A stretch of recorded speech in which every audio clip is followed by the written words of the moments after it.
rightfully posh family who are very snobby invite the boss over and his wife for tea, you see, and they're putting on their airs and graces and, more tea and all that sort of crap. And suddenly their little boy comes downstairs, walks into the room and says, "Mummy, I want a piss." And and the boss's wife is quite, "Oh, how disgusting," and their parents are rather embarrassed. Anyway, later, when the boss and his wife have gone, the mother says to the child, "Look, when Daddy's boss is here and other people, you mustn't say words like you said. If you want a wee wee, say you want to whisper." And that's a polite way of saying it. That's sort of like Victorian etiquette, you see. So, have you got that? Yes, yes. So, when you want a wee wee, what do you say? I want a whisper. That's right. Anyway, some weeks passed, and in the early hours of Sunday morning, a little boy rushes into his parents' bedroom and shakes his mum. He says, "Mummy, mummy." And mother goes, she's half asleep. "What do you want?" She says, "I want to whisper." She says, "Well, whisper in my ear, dear."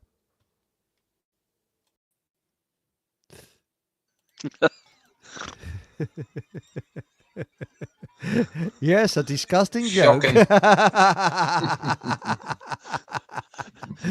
tone can only get better.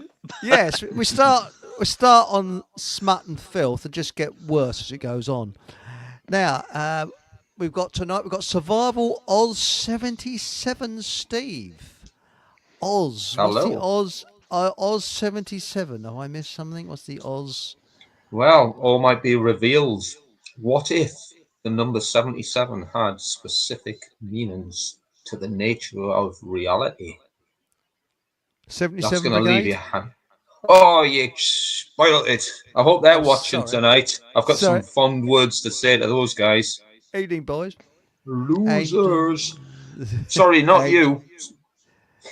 And tonight we got farts on. Now, if you could announce your title, please, Mr. Farts. Yes, I am the Fockermall Rail Transport Specialist. Good evening, all.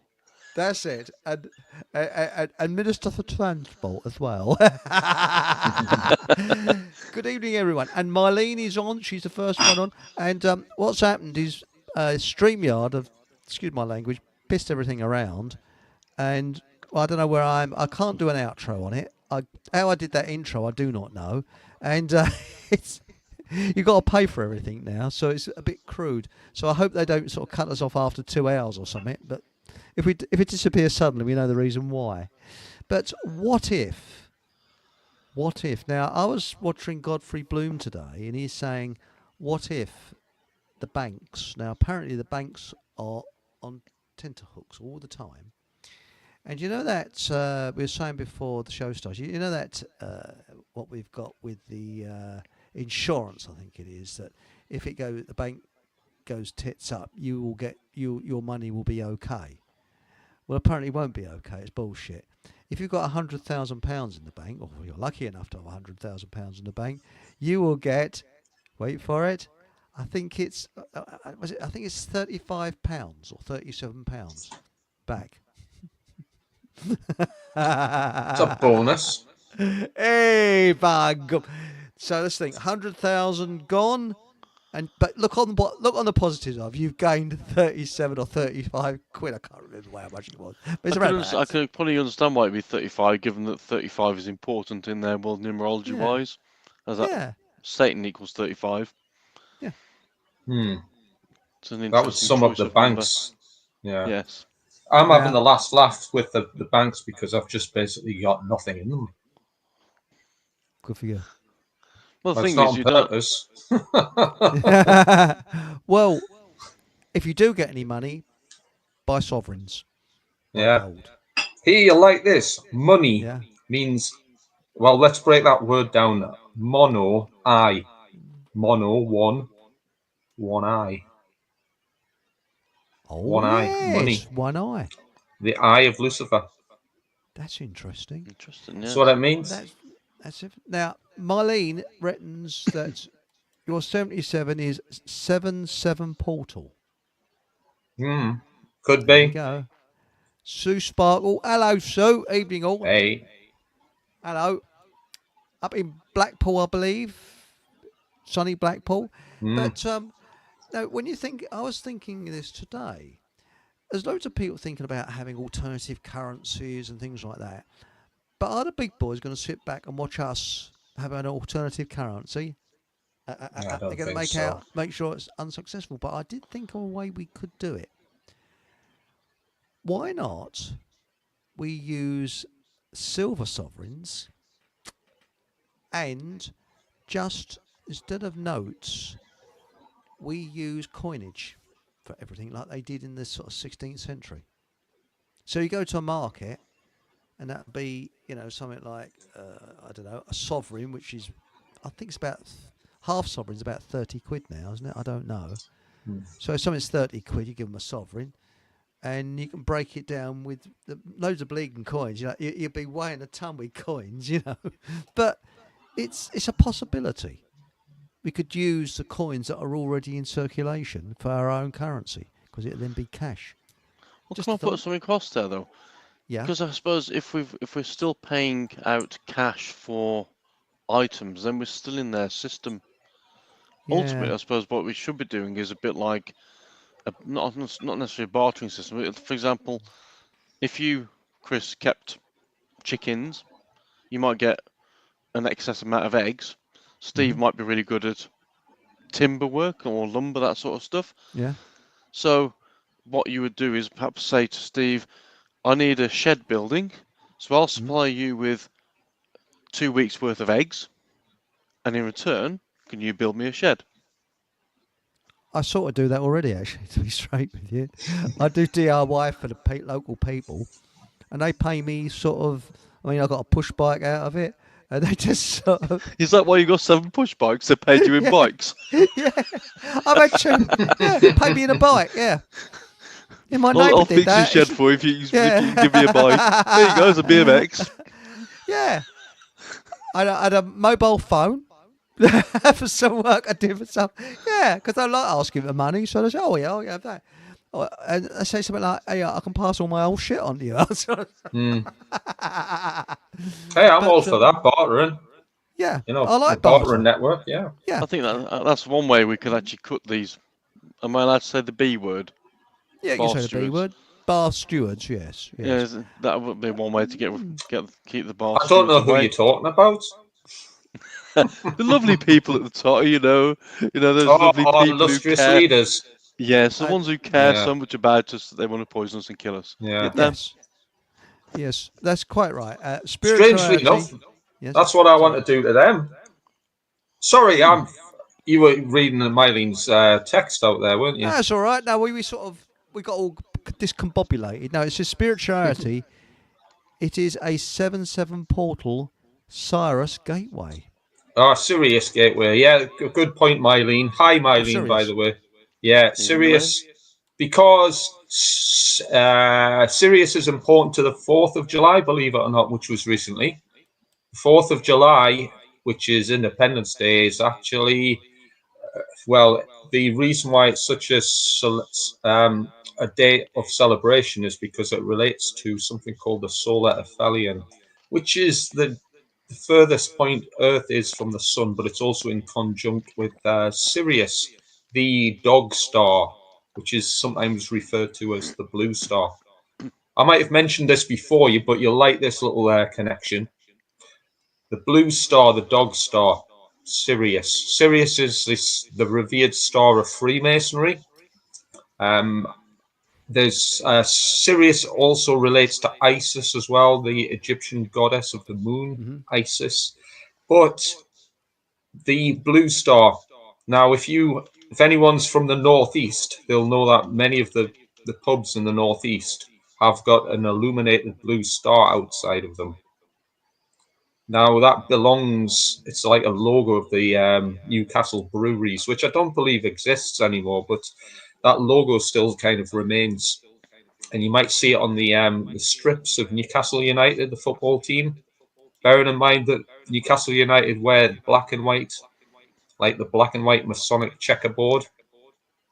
That's interesting. With the blue star in the centre. But here, get this: Newcastle breweries, they make or they used to make a rather nice beer. It's called Newcastle Brown Ale.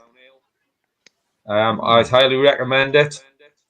But Newcastle Brown Ale, the logo for that has got a blue star on it. Now that's interesting. This is where it gets even more interesting, because in the northeast, in the northeast region, you don't call Newcastle Brown Ale, you call it a pint of dog.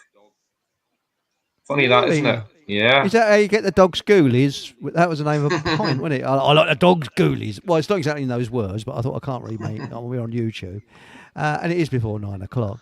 Yeah. By the way, have we sorted the Guinness problem out yet? Because I haven't been to Aldi's, but that thing with fluoride in the Guinness. Have you tried the Aldi alternative? Because I looked on the tin and it says brewed in Ireland, so we can't have that because it's all full of bleeding fluoride. So I'm going to see where the Aldi. I'm home to go to Aldi's probably tomorrow, and I'll have a look at those tinnies and see where it's brewed.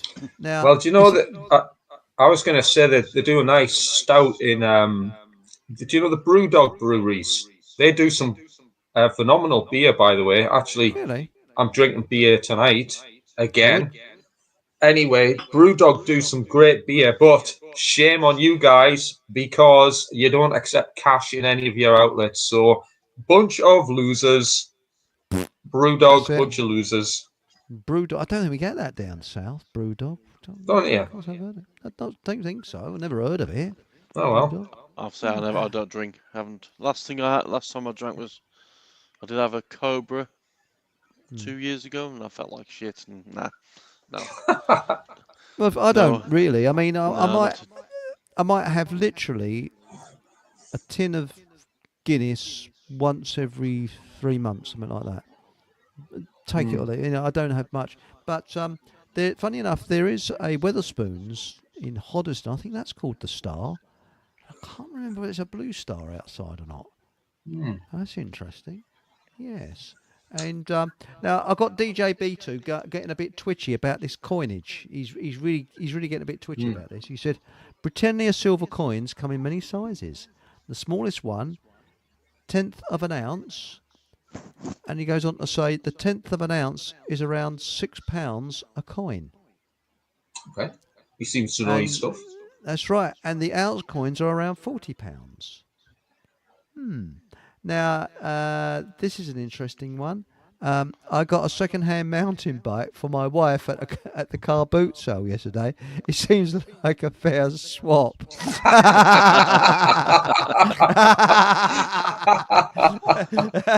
Yeah. And now it says DJ B2 says the blue star on the Nuki Brown bottles could be the dog star Sirius. Well, you mentioned that, didn't you? I think you did. Well, yeah. I mean that. Yeah. Whether it's by default or design, I really don't know. But I mean, I think all those connections are really. If you think about it, what a brilliant connection! It's almost like. Did you know Sirius was the name of the rescue dog that was killed in 9/11? Really? Now, yeah. Yeah, Sirius, the rescue dog.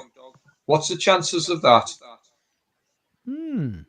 If I mean, obviously, I'm not going to give everybody the full story of all these occult connections, but I will say, if anyone's interested in learning more, to join the My Occult Academy. Me and Nathan, who's frequents the show, we run the Occult Academy. We've got a Telegram group. And we also do presentations to kind of distill this knowledge a bit further. Hang on a moment. I can actually put... Yeah, by the way, I think everybody can hear this echo on, and apparently it's just... you're okay, Paul, but it's Steve and I. That we're just echoing. Right. I've been desperately trying to get rid of it, and I don't know what the hell is going on. What's so special about my headset? It's just some cheap, crappy one.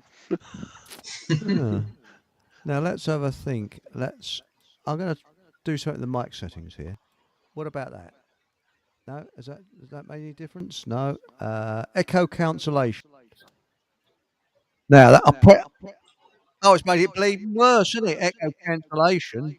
Sodding hell. What we got here? Was your mic sold to you by the Elite? Because it seems to be that it's it's doing the opposite that it should do. It's got a bleeding mind of its own, the little bastard. It really has. Now, Telegram group. Would you like me to shove that on? Now, what was it now? Oh, yeah. It's called the Occult Academy.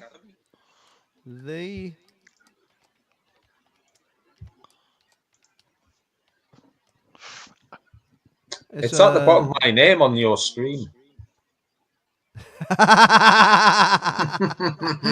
Yes.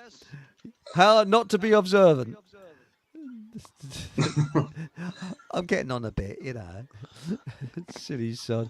Yes, it was down there. You see. Yeah. And now we got here. J. Joe Gizmo. So Clint Eastwood's favourite beer was Newcastle Brune. Now, Mark Anthony says, can anyone else hear an echo when Steve and Eric are talking? Well, we're both. I'm desperate to try and stop the echo, and I've been doing settings and God knows what. I really don't know what it is that's causing this echo. Is it worth booting me out the studio and I could rejoin or something? No, it's before you came on, actually. It's not Was your it? fault. Yeah. I don't know what it is, but it might be a software problem with StreamYard because they've changed it all. And that's why I can't do an outro and things like that, you know. Mm-hmm. But, is this all part of the plan to stop us talking? A bit like the demolishing of the local pub, for example, where we might have gone another chinwag. Yes. Is this all part of the agenda to stop us communicating? Well, it's very, very odd. I really don't understand. I've never had this before. Normally, if you've got another window open, it happens, but there's no other windows open. There's nothing else that's open on here. I've checked, nothing.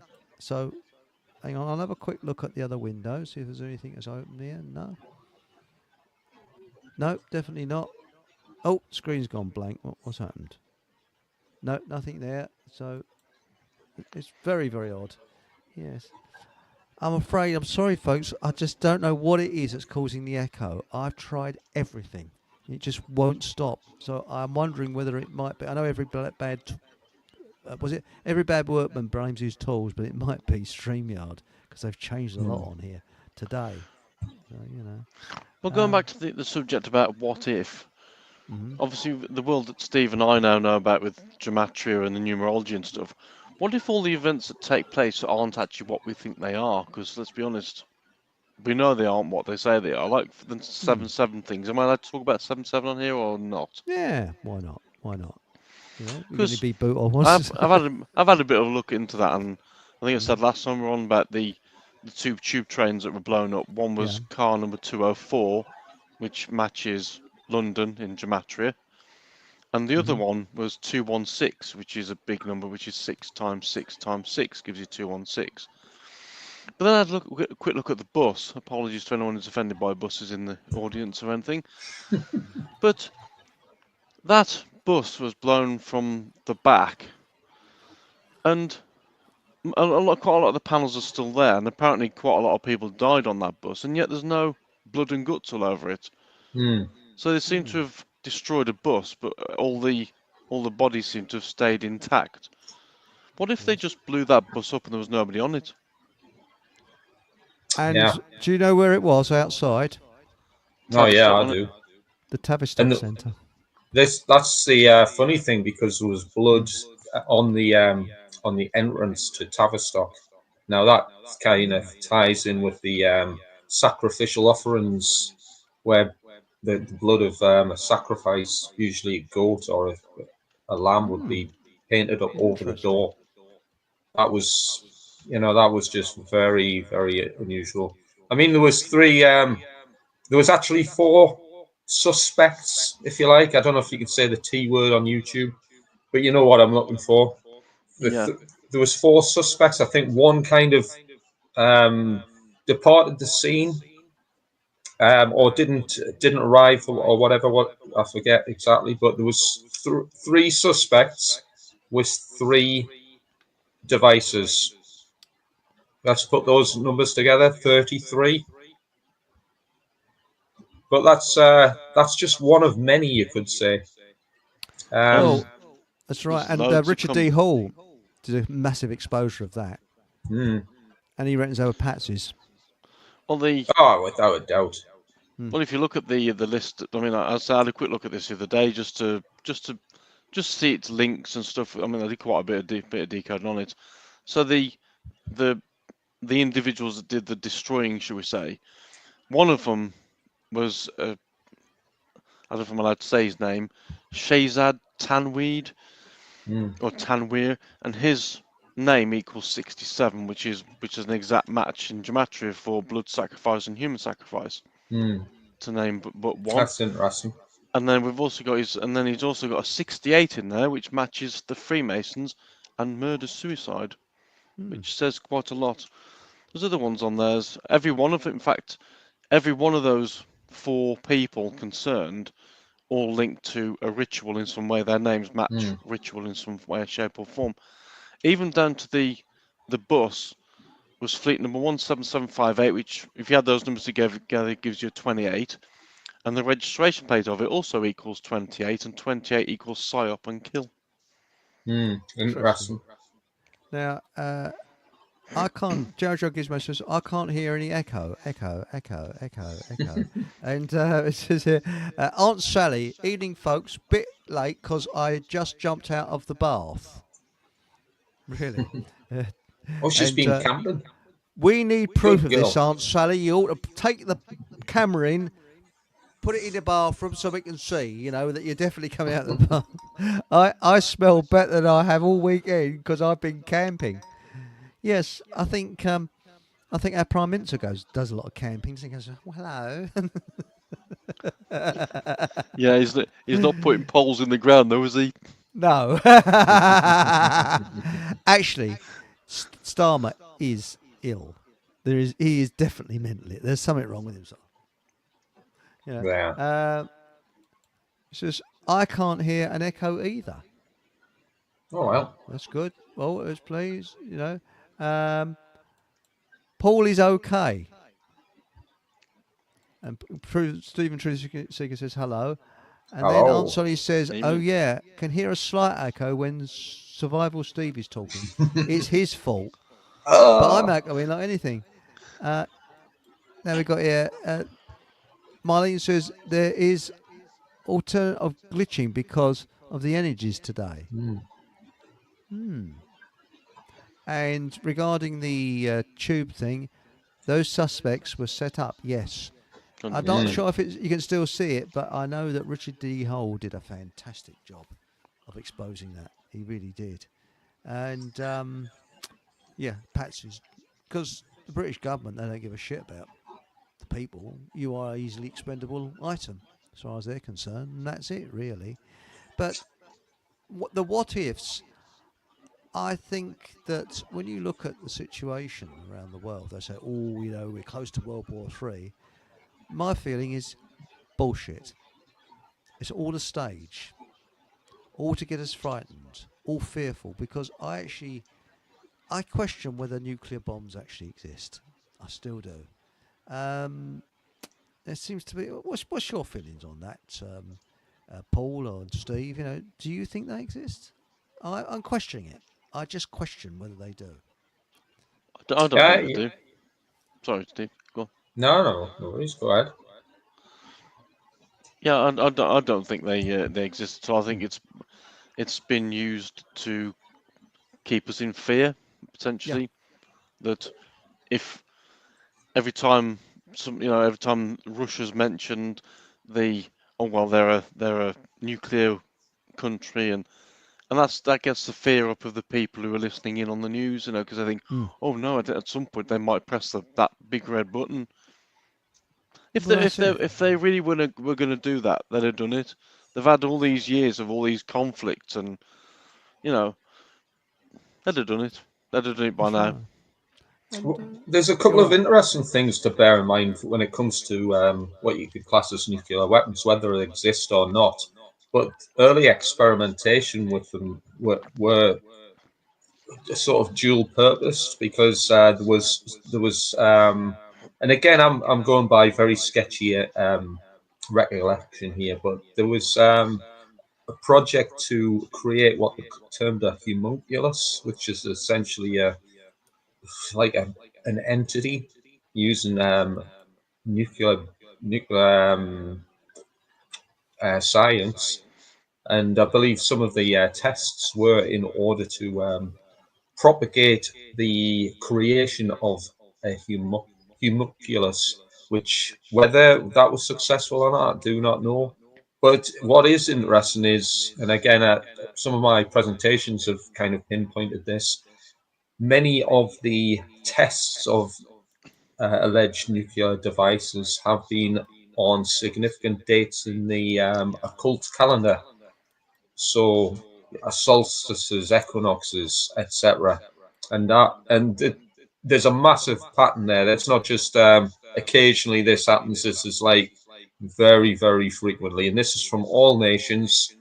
Russia, France, America, Britain, they're all following the occult calendar to use these devices. So to me, I think it's not so much testing nuclear weapons. I think it's part alchemy. There is some sort of alchemical process that is being ritualized during these events. But that leads me on to another thing that's worth looking into, especially when we're talking about the tube attack. Alchemy, Project Alchemy. So I would encourage listeners to look into something called Project Alchemy. This was a British-led endeavour by the Ministry of Defence, sponsored by the Ministry of Defence. I believe one of the lead protagonists in Project Alchemy was a personal friend of Boris Johnson. And I believe another individual on that team was one of the hierarchy, the senior brass of Brigade 77. But that's an important number, really. I mean, I hope we'll get to the chance to discuss that number a little bit more today, because 77 relates to many things in the occult world, if you like. But if we just take how politics and alchemy blend as one sort of interface, look at the G7, for example, the G7 nations, the G7 meetings. Well, the seventh letter is G, so G7 is 77. 77 links to lots of things, but one of them is obviously today, the 7th of July, the 7th month, but it also links to chaos sorcery. And I'll be hopefully mentioning a little bit about that today. That's interesting, yes, because one question I've got about these numbers and things, do you think it's an entities that are beyond us that are controlling things, that are using these numbers? Because let's face it, the ding dongs that we got in power, or the people above them, I don't think they'd be intelligent enough to work it out like that. And it seems like a very master computer or master whatever beyond our perception that's causing these. So I'm interested, because what's your feeling? So sorry, far away, whoever. In my opinion, I think it's way above their pay grade. Should we say? I think the controllers of the system with Geometrical and that sort of thing, I think is way above the likes of politicians and so on and so forth. It is. The events may link to them in some way, shape, or form. Like, for example, most events that take place seem in some way, shape, or form to link to Obama. So the number 77, for example, I've just looked at that one. Where has he gone? Barack H. Obama equals 77 in Geometrical. His name comes, or its name, whatever it is, comes up in every decode. No matter what the news article is, it links to him in him or it, her, whatever it is, some way, shape, or form. So I think this is a lot higher than mere politicians. And I mean, most news articles link to the Pope, and they currently link to Pope Leo. They previously linked to Pope Francis, who actually the new ones are Pope Francis as well, but the other one. Yeah. And so, like for example, the 7/7 bombings, there's a 201 linked to that. I'm sure I just saw on here, which linked to his full name, Jorge Mario Bergoglio, which was Pope Francis' full name. What was the 201 link? Let's have a look. Hang on a second. I'm sure. Because that's a massive occult number. Yeah, Tavistock Square equals 201. Oh, that's right. Love it. That's got a load of occult references. Yeah. But is this coming up linked to to day numerology? 201 as well. But is geometry? Sorry, I didn't mean to cut across you. It's very rude of me. Please accept my apology. But no, it's all right. Maybe I did. We've got day 201 coming up, which is the 19th of July, or the 20th, one of those 2 days. 20th, yeah, generally. 20th this year. So that's a big day. Always is. Yeah. That's interesting. Later on another show, perhaps, if it's all right, Eric, I'll mention a few references to day 201. That's a real massive date in the calendar. Wow. Yeah. This is very similar to numerology in many ways, is why I see it, because my father was into numerology in a big way. And so was Barnes Wallis, the inventor of the bouncing bomb. He was really into it in a big way. And there is your mic's really quiet at the moment, Chris. Hang on a minute. I'll just do this. Let's do something here. There's something definitely going haywire. Right. Is that better? That's better. Yeah, because I actually trimmed it down a little bit to try and stop the echo. But I actually do think it's a software problem. I really do believe it is, unless it's me. No, but with numerology, it's frighteningly accurate. It really is. And apparently, I think Ronald Reagan, when he was in power, he and Nancy, his wife, they consulted a numerologist. So it's quite a lot, quite a lot in it. Well, you'll love this. Ronald Wilson Reagan had 3 names, obviously, each with 6 letters. That gives us 3 sixes. By the way, 3 sixes, the number 36 relates to the Pythagorean mathematics, which gives the equivalence. I think it's a square, like a square root of something. It gives it the value of 666 as well. The 36 is the 36 triangular number is 666.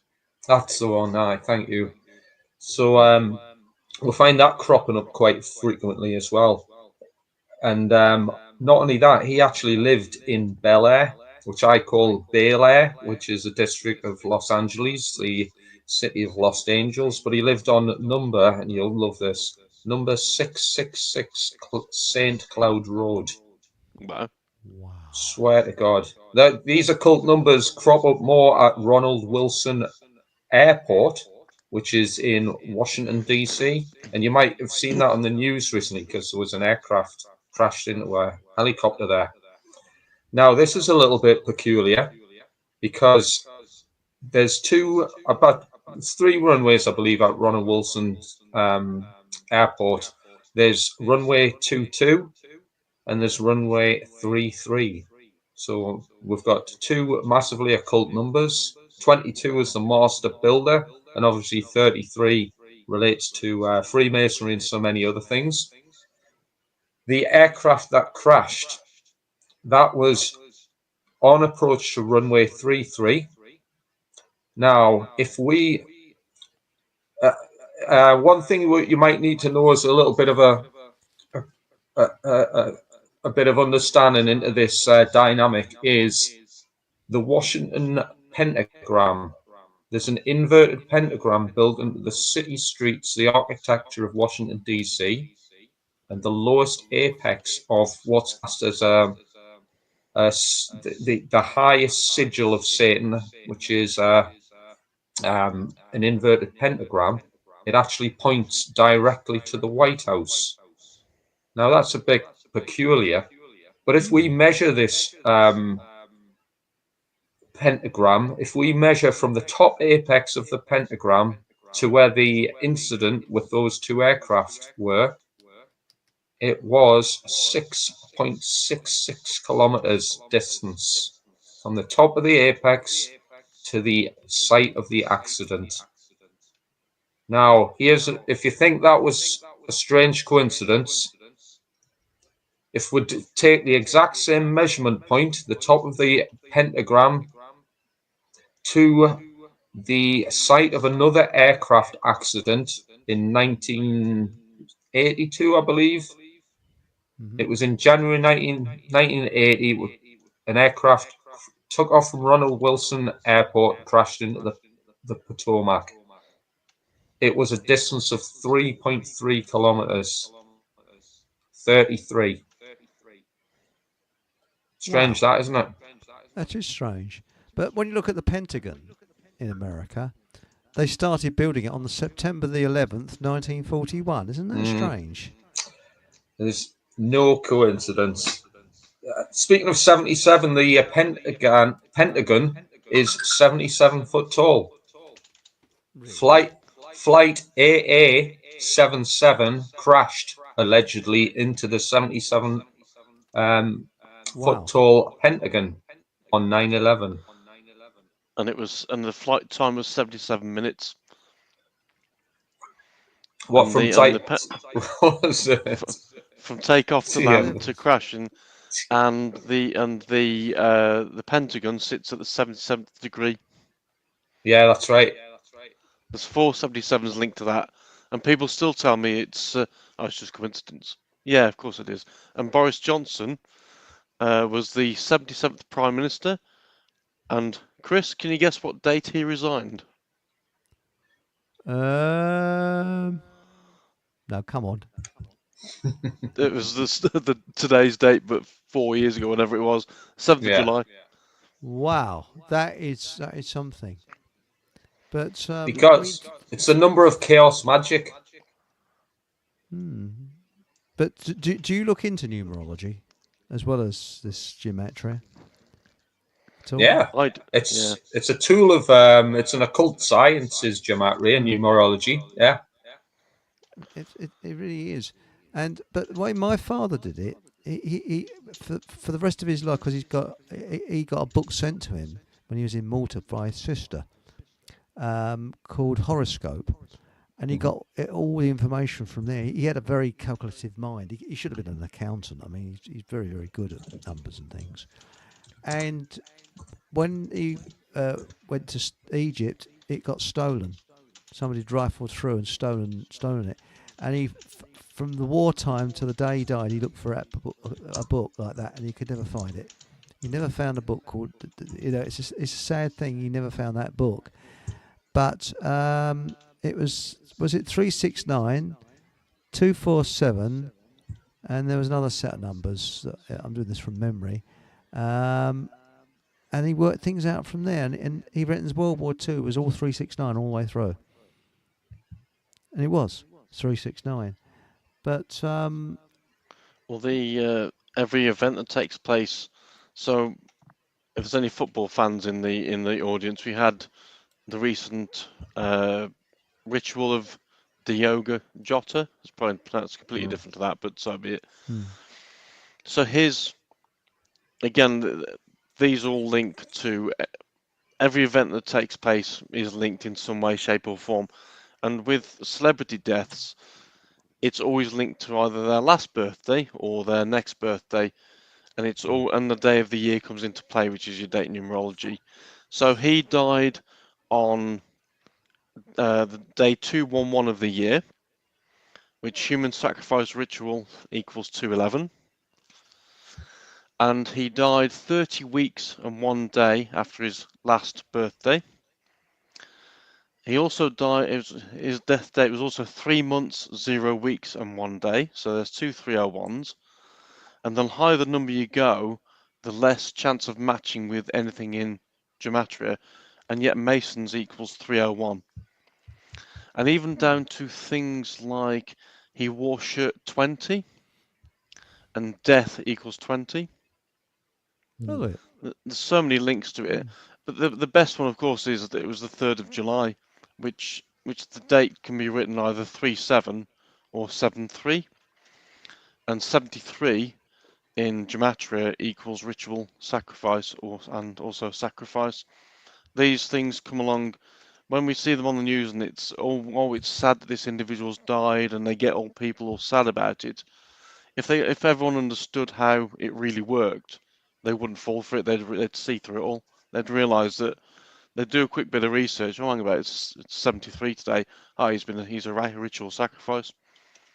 It's all about mind control and controlling how people feel, and even down to things like, and I'm only starting to learn this. He had a total number, I think it was, of 102 goals in his career. The Freemasonic Order equals 102. Football's rigged. Every professional sport is rigged. Do you think they can tap into this gematria? That they communicate with whatever it is whatever energy is actually doing this? Because this is too much to be a coincidence. When you think about it, a lot of these things, it's too much of a coincidence. Now, I mean, for example, talking about nuclear bombs, going back to that, forces for good will stop a nuclear war. Well, as I say, that's if they exist.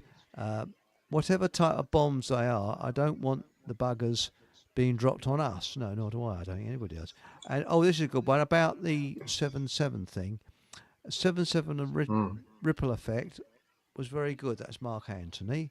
Now, good program that. I think the echoes. No, it's still there. So I thought it was gone. They definitely have directed energy weapons.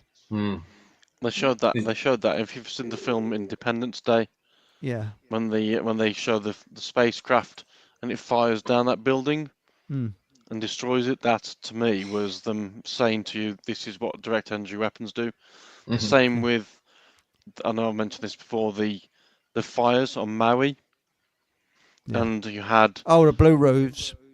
Yeah. Well, they tell us everything in that. So there was a drink that came out called Mountain Dew, DEW, direct energy weapon, and there was a Maui.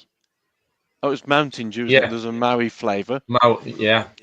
And it showed, and again, the news article started with Hurricane Fire, which equals 108, and these Hurricane Fires started, or the news article was dated the 10th of August, which is 108. It's nothing that happens in the news world is by accident. It's deliberate. And it's, I don't know how far in advance they do this stuff. Obviously, I know in the chat, Sue Sparkle said, why was he sacrificed? Because he sold his soul for fame and fortune, and he would be owned by his masters, should we say? A bit like during the arm spear period, where they rolled out like the likes of Michael Caine. They sell their souls for the fame and the fortune, but then when their masters say, we need you to go out and say something to try and get the sheep to take this stuff, that's when they come out. And people like this Jota might have either been going to speak out about something, he may have been at the end of his career and his usefulness had gone, so they needed to get rid of him. He may even still be alive, but they'd used the news to basically change people's minds. So mind control, basically, MK Ultra, that sort of stuff, is what they use the news for. And my understanding of it now is that everything that comes up on the news is, and it's not just the news, it's also things like films when they're released. So last year we had the film about, was it Twister or Twister 2 that came out? and that was released on the 17th of July, which is 177, and weather control equals 177. It wasn't released on that date by coincidence. It was chosen.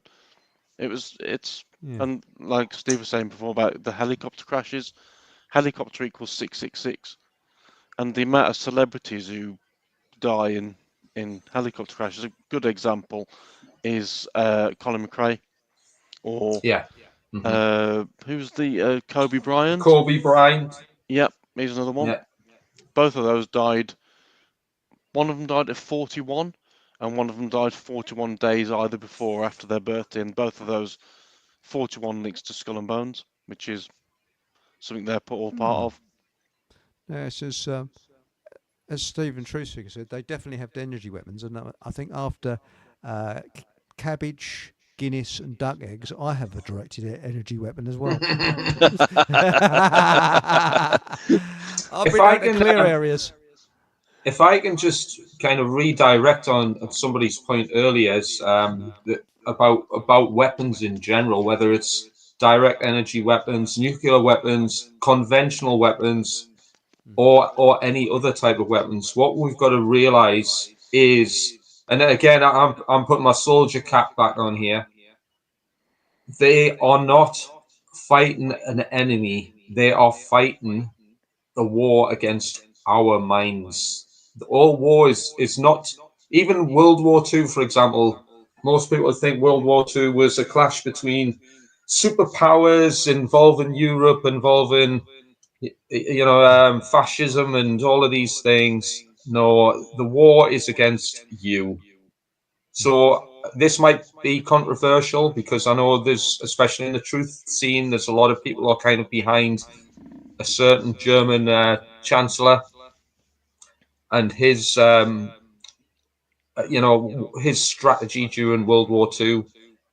We've got to remember he was at war against the German people. He wasn't at war against Poland or Russia or America or the Allied powers. He was against the German people, and he used other nations as a form of fear control. Let's just use the word fear control in order to subjugate the minds of the German people to bend to their will. That's what that was about.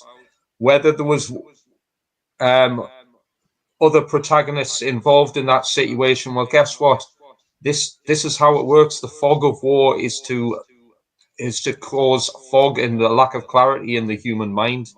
It's all mind control.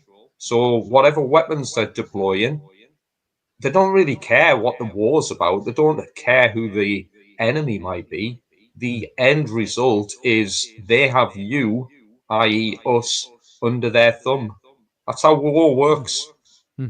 I mean, I will say this point blank to every single servant soldier, and like I've done before, in the whole of the United Kingdom, every soldier in the United Kingdom and beyond, you're all a bunch of losers.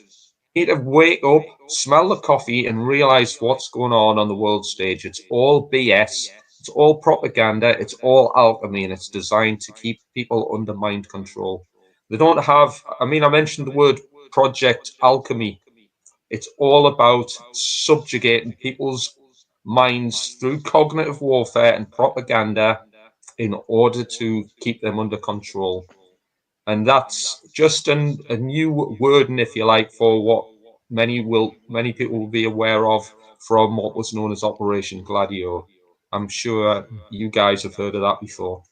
And I guess ultimately, with wars, it's people at the top who get the likes of us to fight against our equivalents in Germany, in France, and it's basically rich people getting richer on the back of us dying, killing each other, and bit like the gladiators, I suppose. It's the same sort of principle, isn't it? You've got some tossers in the audience who paying to operate to run this situation, and it's us, the cattle or the goyim, whatever you want to call us, who go out and do all the fighting and die. They couldn't care less who dies and who lives.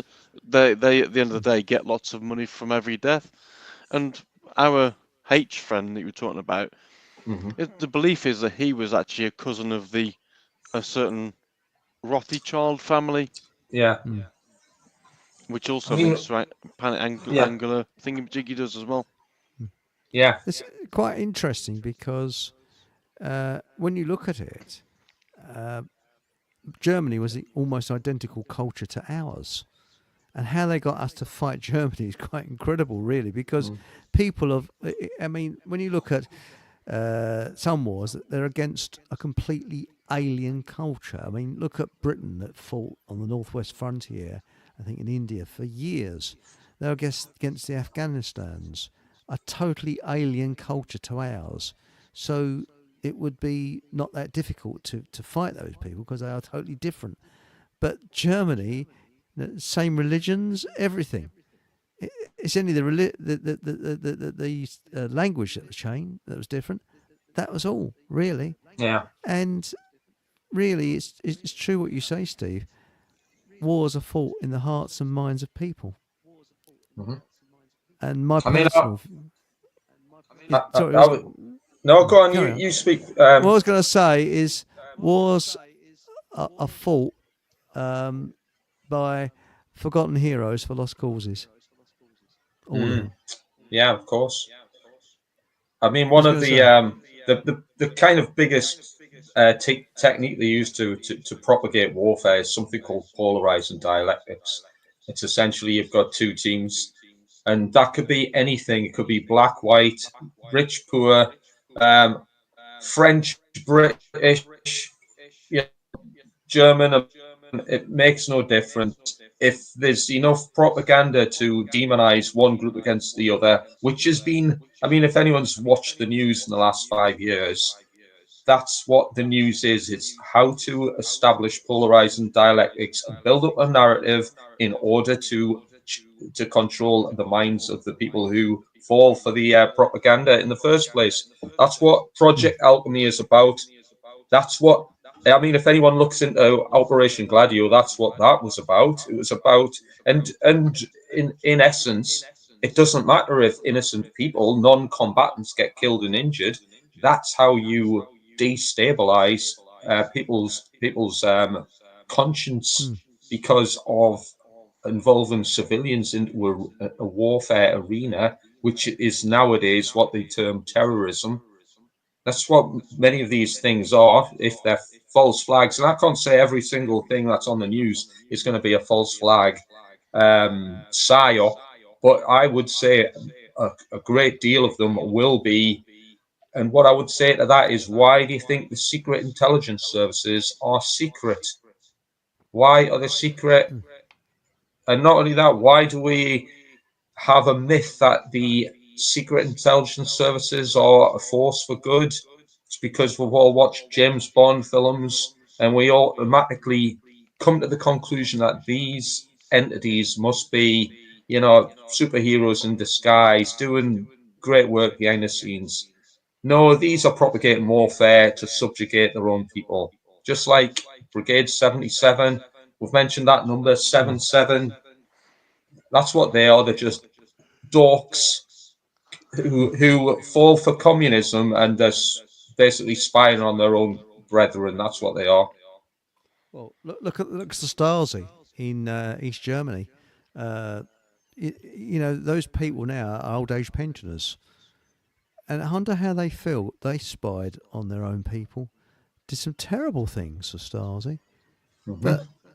And you see these old blokes, quite nice old fellas, and they were bastards when they were in the Stasi. It's surprising, but then when you think about it, we're being spied on all the time these days. I mean, I popped into our Asda to go and do my mum shopping earlier on, and there's cameras that you can't scratch your balls or scratch your arse at all these days without somebody watching you do it.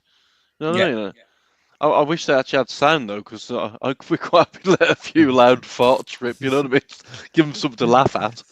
But it's everywhere. Everywhere you go now, you can't travel anywhere. I noticed I went down to Milton Keynes a few months ago, and I was sat on the train. I was looking at by the door on the electric unit I was on, and there was sets of there was a camera above. There's a set of 2 doors to exit off, and there was a camera aligned with every door on every carriage. And you think, you can't do anything with that. We're being spied on.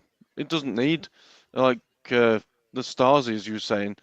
We're being spied on all the time about everything we do, even your car. They say, well, put this the camera in your windscreen. There's bound to be a camera pointing into the saloon of the car as well, videoing what you're doing. Well, look at the doorbells as well. Sorry, Steve. The doorbells. Yeah. Everyone's got a Ring doorbell, just about in every street. So you can't walk anywhere. But why? I mean, one of the problems is we've normalized this immoral behavior into our culture, into our society. And this is one of the biggest things to bear in mind. No matter what the thing is, it's a symptom of a debased culture who have fallen into the trap of a lack of morality. So the root causal factors of the human condition is immorality. It's a level of conscience. We don't exercise conscience because we've fallen into a trap of moral relativism, where the aspects of right and wrong have been overridden by, let's just say, an entity called the government. They tell us how to live our lives. They dictate to us. They are the arbiters of right and wrong, and we've accepted it. That's, this is a societal illness that we have to change. And until we change that, it doesn't matter if you get rid of the government. It doesn't matter if you change whatever the health protocols are going on. Until we change our mindset to understand the moral difference between right and wrong, to understand objective morality. If we lose the ability to exercise our conscience, which is where we are now, it doesn't matter how many symptoms we cure, we'll still have the underlying root causal factors to still giving us the problems. And I guess that comes down to what the biggest what if is, which is, what if we took it all back? What if we don't comply? What if we say, 2 fingers up to you? No, I'm not doing it. Well, I agree. I mean, when you look at a perfect example, again, I know I'm going back to World War II, but was in the Pacific area, the Far East. And it was in, I think it was Papua New Guinea. And the Australians were fighting in Papua New Guinea against the Japanese. And I think the Americans were involved in there as well. And the local tribes, now you think these local tribes, people looked at them as savages and people like that. They didn't want the Japanese there. And when they found an injured serviceman that was Australian or American or whatever, they said the care that they gave to those injured was incredible. And they would take them back to the medical centres, the frontline stations, but they actually treated them with jungle medicine and got them fit. And as a lot of them owe their lives to these natives who saved their lives. Now, those natives weren't brought up with governments and things like that, and they knew right from wrong. And you think the kindness that they showed. And there was a chap, I saw a documentary once, he was an Australian. He said he owes his life to these tribesmen. And he tried to find after the war, tried to locate the tribe that helped him. And he couldn't. But he said they saved his life. He was badly injured. And by using jungle medicine or something, they managed to save his life. They stopped the blood oozing out. He said they were absolutely incredible. He said he couldn't have wished for better care for these people. He said they had nothing. They were amazing. But so I assume with the Japanese, what did they do? Eat them or something? Or I could just imagine them finding an injured Australian or something and say, "Do you want to come back for some Japanese food?" Oh. Yes, let's toast the Japanese admiral, Now, should we go? We haven't been in a chat for a long time. Yeah, go in the chat. Well behind. Now, there's so many. I've got to go back to 8:28. So, go back half an hour. So it says, to be honest, this is Aunt Sally. They have energy weapons. I know they had a direct sound weapon. So I in the 1980s. I don't know what it's. It's a little bit childish, but I'd never do it because I'm too shy to do it. But you know those intercoms they have at supermarkets, you know. Sort of, this this shop will be closing in 10 minutes, that sort of thing. I'd love to get their public address system, stick the microphone, that you're echoing through the supermarket. I've always wanted to do that, so that ambition of mine. I think someone did it in a film, didn't they? They don't, sorry, it's got the giggles. They don't need weapons that destroy the physical environment to wipe us out. I agree with you. Well, they use the weather as a weapon. Yes, Mark, the same guy did a film on Hillsborough. I was at Hillsborough. Oh, I'm sorry to hear that, Stephen. That must have been pretty horrendous. And Mark Anthony says the book Terror on the Tube by Nick Colostrom was an excellent book about 7/7 bombings. I met Nick Colostrom. Yeah, very pleasant character. Yeah, I have. Yeah, he's a very bright bloke. His books are good. I've got that Terror on the Tube. Highly recommended. Yeah, yeah, and they do it on high frequency dates like solstice to lower our vibrations. Well, one other thing to take on that as well is you've got to remember the government is a de facto religion, so religions have to have certain, let's just say, holy dates.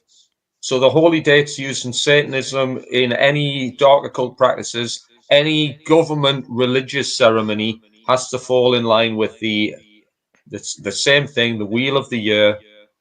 So, you know, this is why a lot of these things happen on specific dates. It's a religion. Amazing. Government is a religion. Oh, it is. People worship it. And it says, I noticed my football club has come under attack again with a player dying, another player being scared. That's interesting. Sue Sparkle says, that's much clearer now. And she went on to say, that's better, I can hear you now.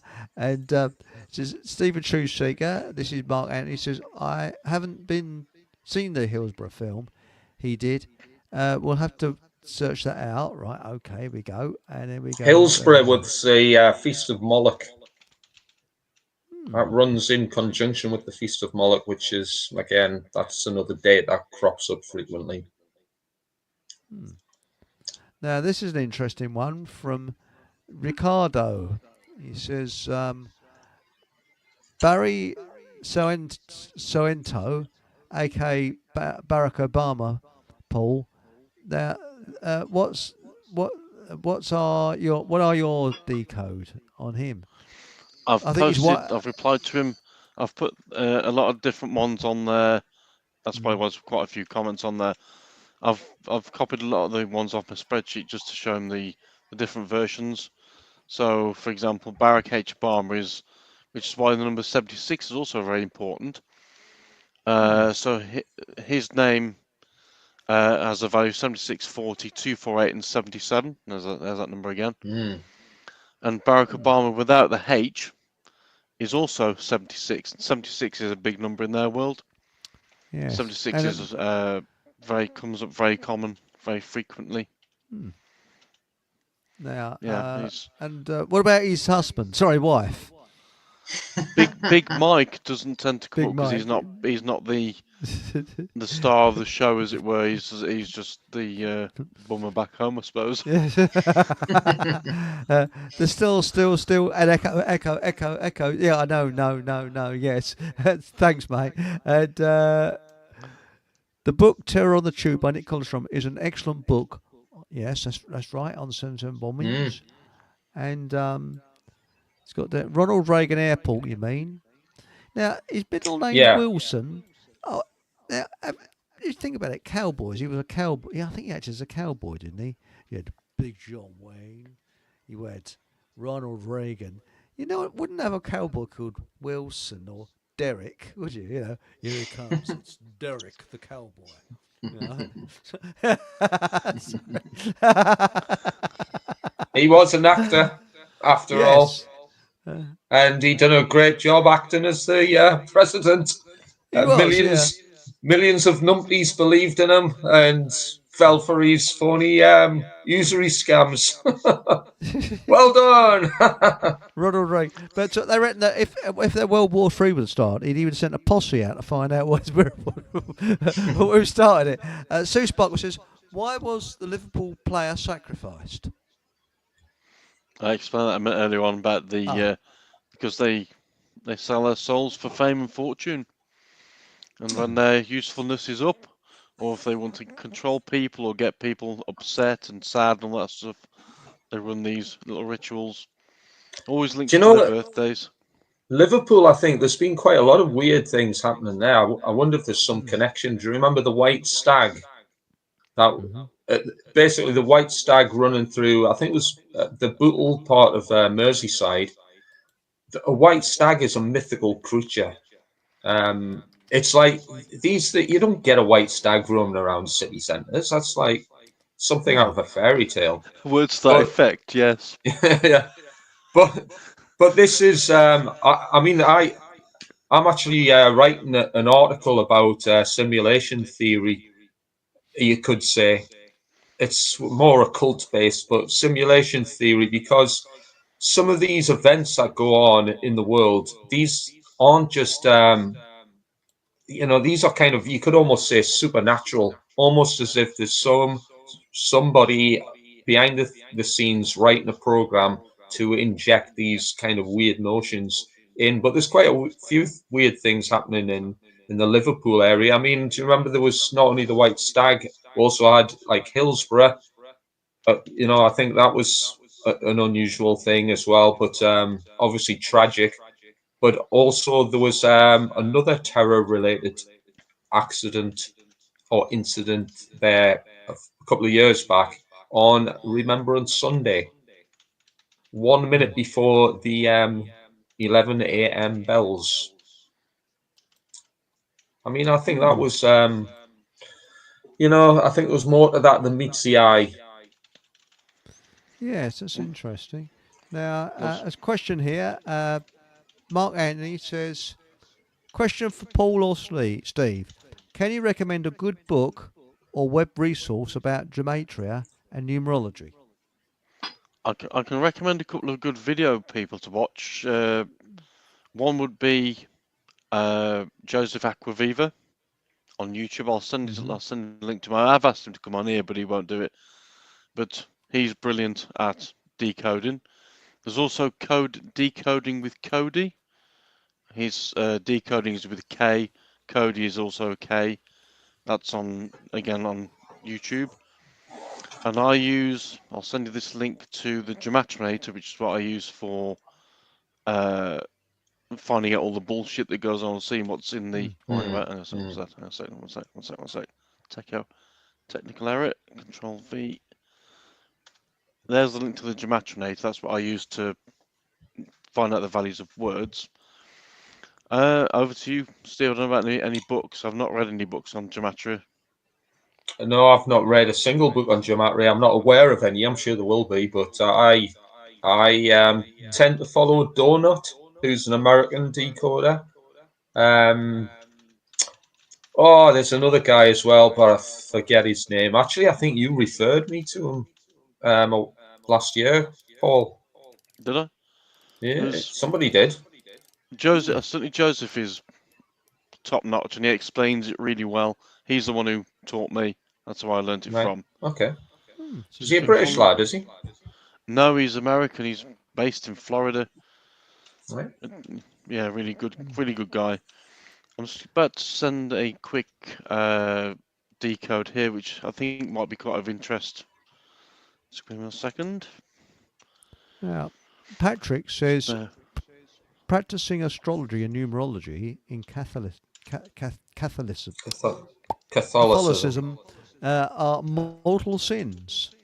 Yeah. Are they in Church of England? I don't know. I think they are in Church of England as well, aren't they?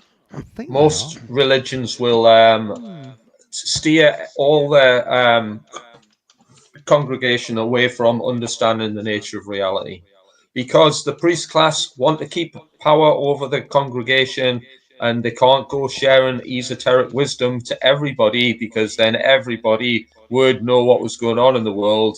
And then if people know what's going on in the world, well, guess what? You can't control and manipulate others. So Patrick's got a very fair point. It's not just Catholicism, it's pretty much all religions will steer most people away from what would be termed an umbrella term, the occult. And I still get this today.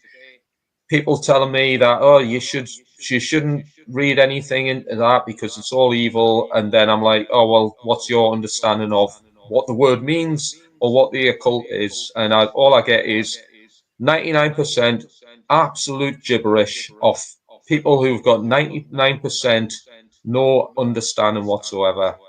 So this is why the church has done a really good job of detracting from all of this esoteric wisdom in order to keep a power differential between the upper echelons, the priest class of society, and the Irks.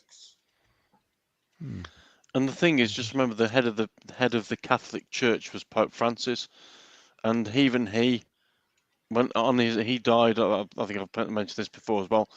He died on day 111 of the year, and his name equals 111.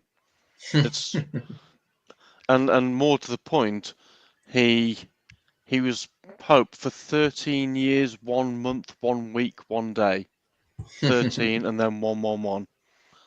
Wow. The chance of that is remote.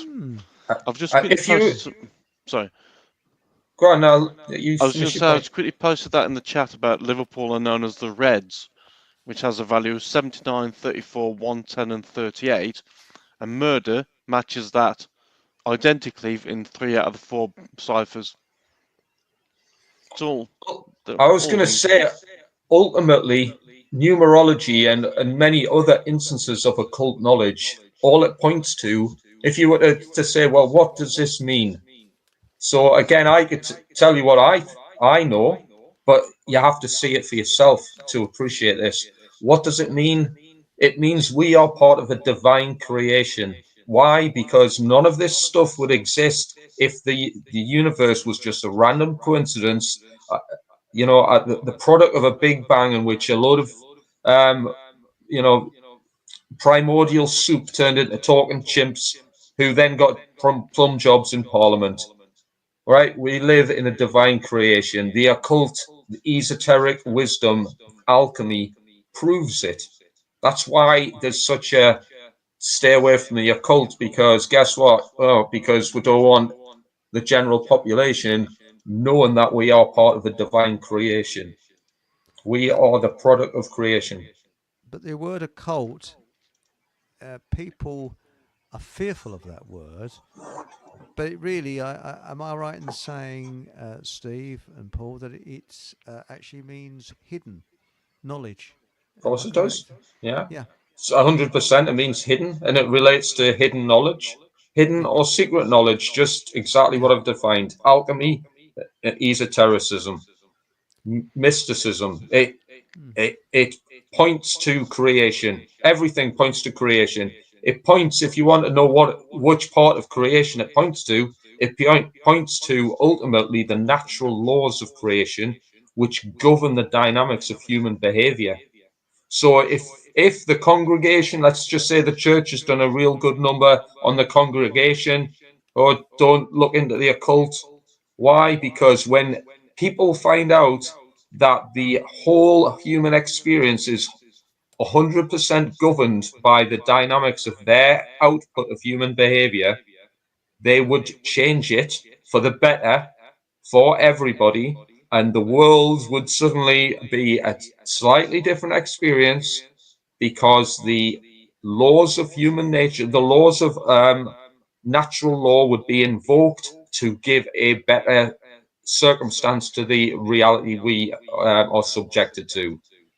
When we're kept dumb and controlled under the inauthentic laws of man, the governance of man, we will always live an inauthentic life based on lies, manipulation, greed, corruption, Well, guess what? That's what the world we live in is full of, the experiences defined by our behaviors. Our collective behaviors shape reality. That's interesting. Yes, and now we're going back to that with Pope Francis as well. I've just been trying to find my decode I did of him, and that was, I mean, we know he was certainly high up in their world, and he died. Was it 7 months and 26 days before his next birthday? His birthday would have been the 17th of December. And 726, again, one of these very high numbers, is a exact match for blood sacrifice, Catholic Church, and Revelation. And he was the head of the Catholic Church. It's not by coincidence. He was, and I was saying about everything links to Obama. It was 4 months and 4 days after his last birthday that he died.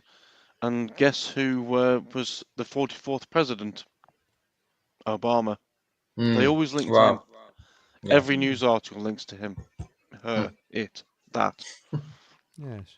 Now, it says here, I don't know if it's just me, but you're not coming through as clear as your guess. Well, not very clear anyway. But thanks for that, DJ Beto. That's why Chris needs to get. Stephen Treaty says that's why Chris needs to get Andrew Johnson back on, or he'll probably come round with an animal prod round my house and say, "Get him on, smack." Yes, I should. Yes, and no, in fact, I haven't contacted Andrew for a long time. Yeah, good point. Sorry about that. Do you need a note from the parents, or will you accept my apology for not getting him on? Sorry. Now we got here. Reconciliation says to practice consulting mediums and fortune tellers. This is in the Catholic Church. Excommunicates Catholics from the Church. Yeah, luckily I'm not a Catholic, and this is no offence to Patrick, of course. I'm not of any religious denomination. In fact, I kind of talk negatively about all religions, especially the religion of money, the religion of government, the religion of science. I talk negatively about all of them because they're all religions. All religions are this. I mean, me and Nathan kind of do presentations on handwriting on religions. It's probably too much for this show to give a full in-depth analysis on any religion of any religious discourse. But I study the Bible because it's a very esoteric document. So I'm a believer in creation because guess what? There's no other kind of notion as to the existence of reality that makes any sense whatsoever. Science have got to manipulate truth in order to come to their conclusions on the nature of reality. They've all been hoodwinked. Yeah. Well, my attitude is that I've said this loads of times, that I think there's an energy, but what that energy is, I do not know. But I respect whatever the energy is that created us. But the thing is with evolution, it's more like saying, well, in millions and millions of years' time, a Land Rover will be created because it's sort of evolution. Your Land Rover will there'll be a Land Rover. It doesn't work quite like that. Well, if there is such a thing as evolution, then look at crocodiles as an example. Yes. I know we had this topic a few weeks ago about the flat Earth and stuff. I'm still on. I still believe that. I don't believe that we're running around in space. I know it's a different topic, but I really don't. I think we have a creator who created where we live, and I'm writing about that at the minute. You could say I'm writing about simulation theory primarily, but it incorporates mostly occult, esoteric knowledge, but it also relates to the shape of the world. And what's to say that, let's just say the creator didn't write into existence our perceived reality. Let's just say it was written in that science, what we term science, is a tool to measure the universe and measure aspects of the universe. Let's just say some of those simulated notions were deliberately installed to give flatness and roundness to the measurement of the Earth. Does that make sense? Sort of, yeah. But I mean, Matilda said, change my "do you think" to "what if." What if? You never know. Now, because I actually read a book many years ago by, do you remember James Burke, who was the science, I think he was the science editor of the BBC, who showed people, the Apollo fakery and bullshit. And he wrote a book called Connections, how the most incredible things connected. Like, for example, if the vacuum flask had never been invented, they couldn't have had the Apollo Saturn V rocket. That was a giant vacuum flask. And things like that. It's quite interesting, you know. Now, Mark Anthony says, I hate those Ring doorbells. It's crazy how many people willingly go out and buy those spying devices. The propaganda sales pitch is, it's for your safety. Yeah, everything's for your safety, isn't it? You walk into a bleeding shop and they say, for your safety, we've got cameras here. Was a bleeding roof? Is a roof going to fall in if the camera's not there or something? I mean, do you feel not safe? There's not a camera there. So what? Well, I had that with some. Sorry, this might get to you, Steve, but I had that with some dickhead transport officer, police muppet at Manchester Piccadilly the one day. We know that Manchester Piccadilly is a terminus station, and they did the usual crappy announcement. Oh, stand behind the yellow line. Well, I literally got my toes over the yellow line. I mean, it doesn't say which side you should stand of it. It just says stand behind it. Well, if you got your back to it, then in theory it's the track side of it. But nonetheless, so I was stood there. I got my foot just over the yellow line, and this copper who was stood sort of right by me, he said that includes you. So I said to him, well, okay. I said, so if this train comes in at 80 miles an hour and derails, will that yellow line save my life? And he said, no. So what's the point of it then? Yeah.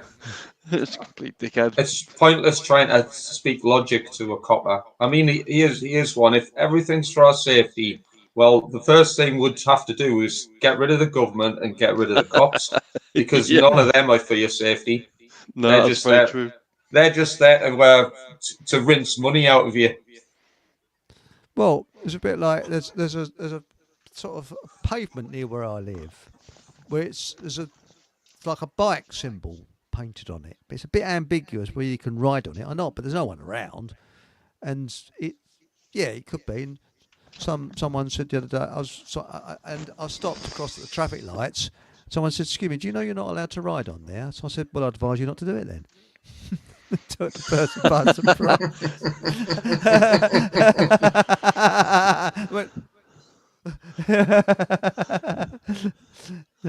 Now, Stephen Truthseeker says, yeah, I remember the White Stag.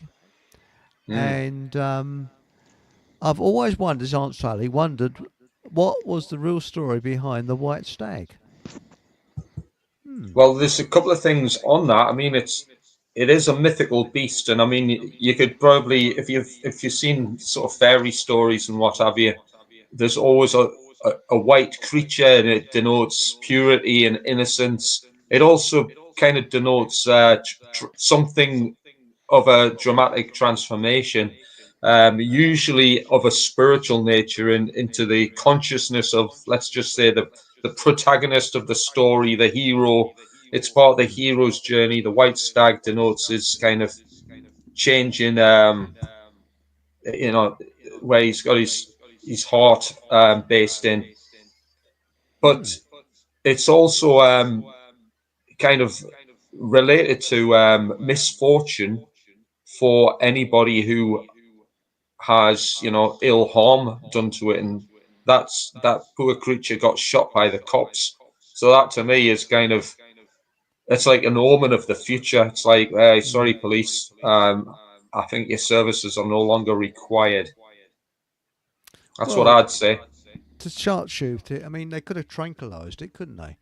Took it somewhere. I mean, that's quite easy to done. They tranquilise elephants and lions in Africa, so why can't they tranquilise it? And Stephen Truthseeker said there was a ball in Birmingham the other day. What, a real live ball? Because I know there's the ball ring at Birmingham. Yeah. But what about those horses in London? Yeah. Do you remember that? That was a bit the weird. The blood on the bridle. Yeah. Yes. Oh, the London horses. That was all linked to the death of the Queen. I did a decode on that, and that was all linked to her death day. It was, and also to do with the horsemen of the apocalypse. You got the black, the pale, different kind of horses. It was all linked to that massive ritual that was. I'm just trying to find who was it that asked about the books and videos and stuff like that. I've got Joseph's. I can't remember. I'll just drop in the chat. It's okay. Okay. Hello, everyone. I'm late. That's Hachi. I don't know. Okay. I think we need a good dressing down after this. He's late again. I mean, we can't tolerate this. You know what we haven't done tonight, and we haven't done for a while, is the raspberry. No. Can you think of any? I mean, I was thinking of Rachel of Accounts, who was. What was all that about? Sobbing her bleeding eyes out. I mean, she sort of sat on something. I mean, what? I mean, surely a minister has got their kind of dignity, even females. Although ladies cry, but maybe Chris. Maybe it's just human.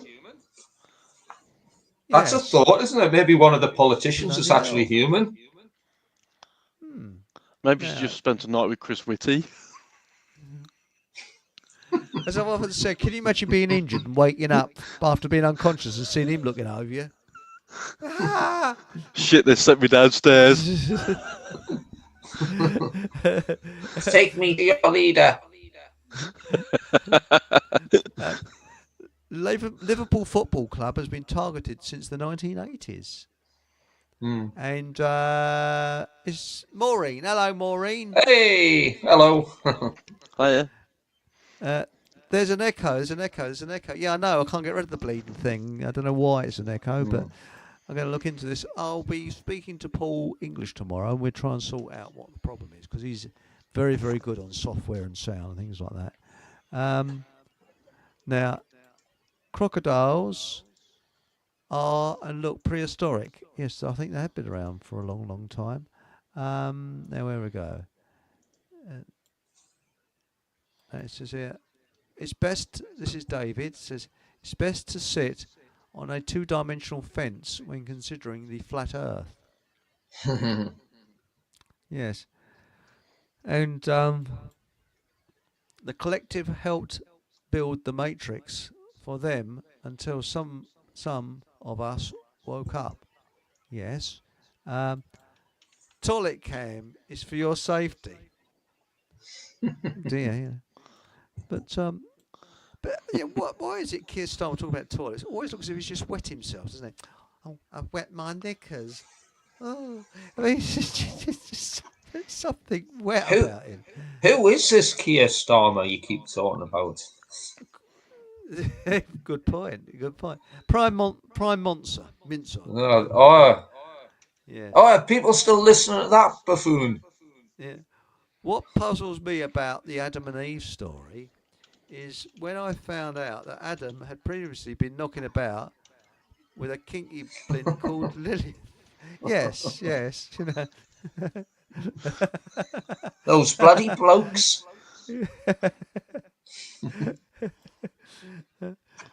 What's he saying? Actually, the white. You got to be careful. Check my teeth. Yes, everything's okay. The white buck. Yes. Whoa. Hey, I'll tell you what's interesting.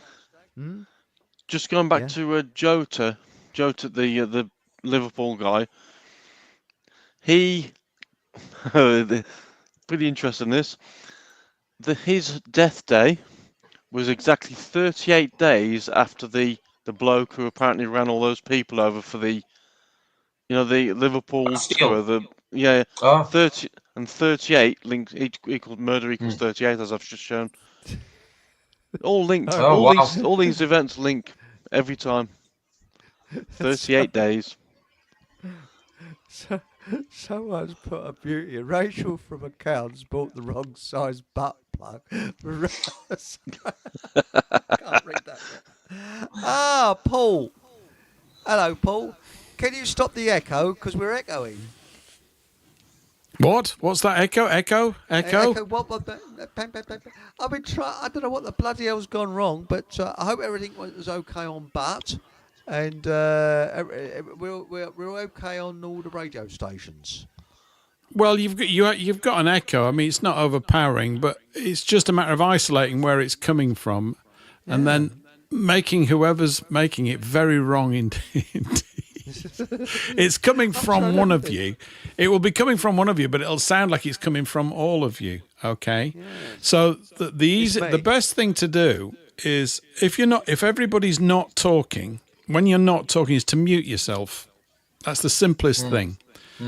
Because basically what's happening, sound is coming out of someone's speakers somewhere and going back into their microphone. That's what's happening. So I know you've all got headsets on, so it shouldn't be happening at all, but something like that is probably going on. The other thing is, in the settings, in everybody's settings, you can actually, under your mic settings, I love doing this, it's great, isn't it? Under the audio button, is it, I think?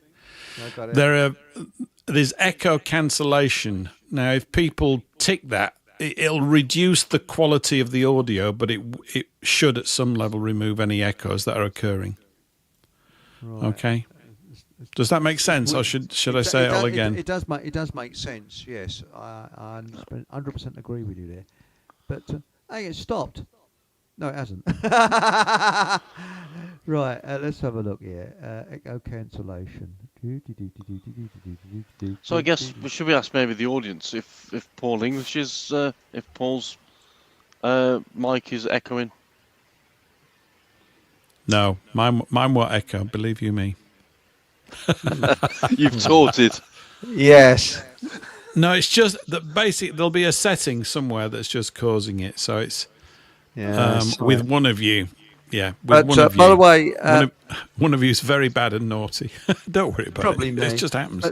But the trouble is, do you know that StreamYard have changed everything now? I can't have an outro. There's lots of things we can't do. So they've changed it, I think, overnight from Sunday to Monday. So that's a shame, isn't it? Bastards. Yeah, it is. It is. By the way, Eric, as well, you're supposed to talk right into the front of the microphone. I sound like a schoolmaster here, don't I?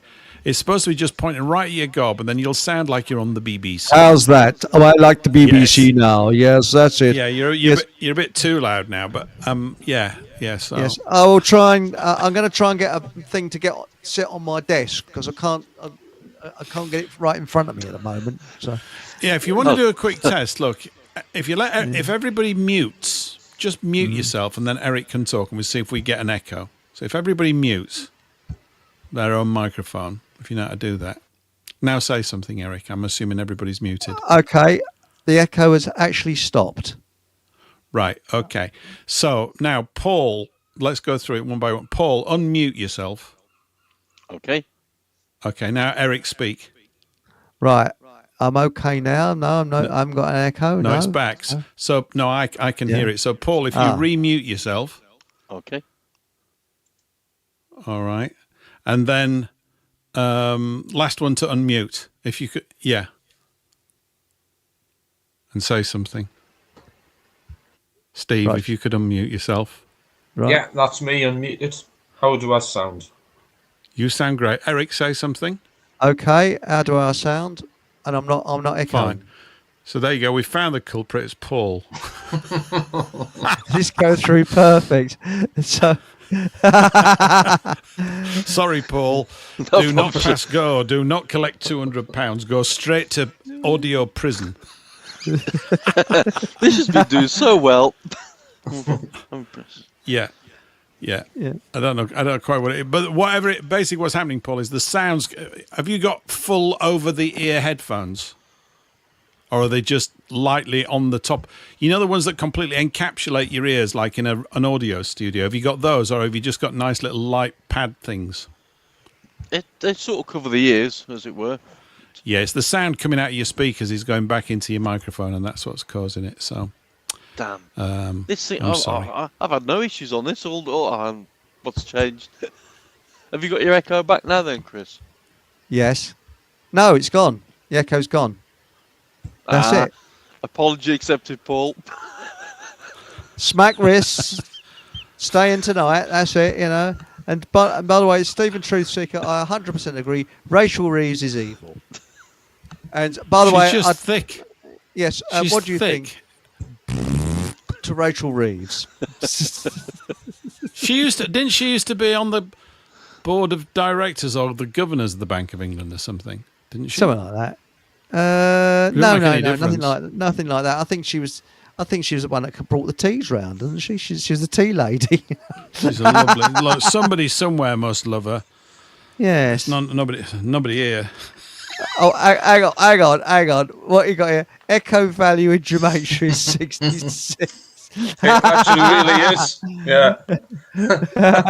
So, Paul, I don't know what that says, but there's a message in there somewhere. What's this halo? Hello. The funny thing is, you were talking about Liverpool earlier. Now, there's a place called, I think it's called Bold Street, B-O-L-D, where there's been a lot of time slips reported. There's something weird about Liverpool. What is it about Liverpool? Yeah. Is it where it's located in this country or something like that? It's odd. But, I don't know, but there has been a few weird things happening there. I mean, that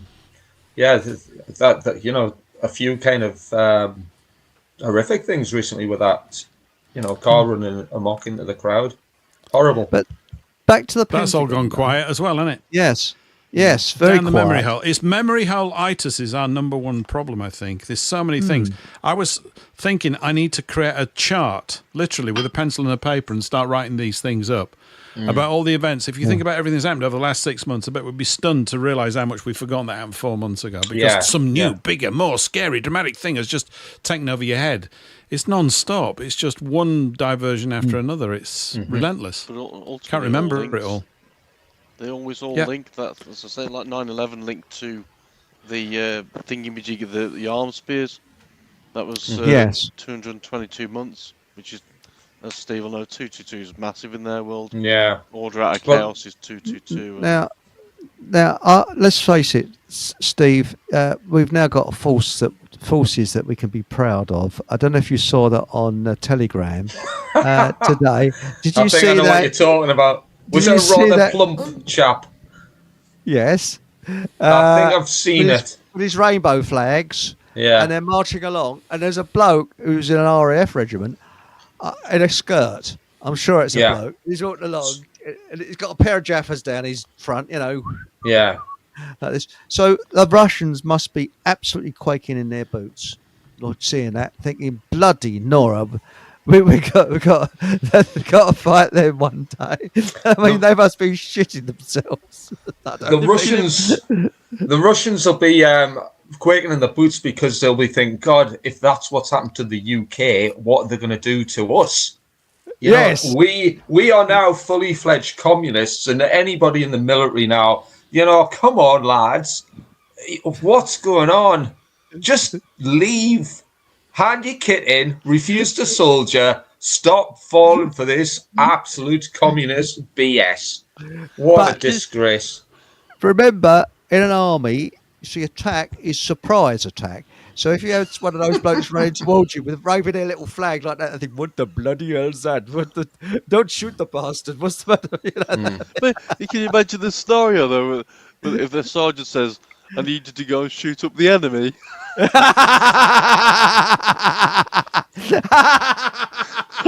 done it, sir, but they're all still alive. But do you see that one, Paul? You know, it's marvellous, isn't it? Apparently, see them all marching along, and there's a bloke in a bleeding wheelchair in an army uniform. I mean, have you got people in wheelchairs? They're one of those electric sort of scooters on. I mean, there's one slight problem, you see.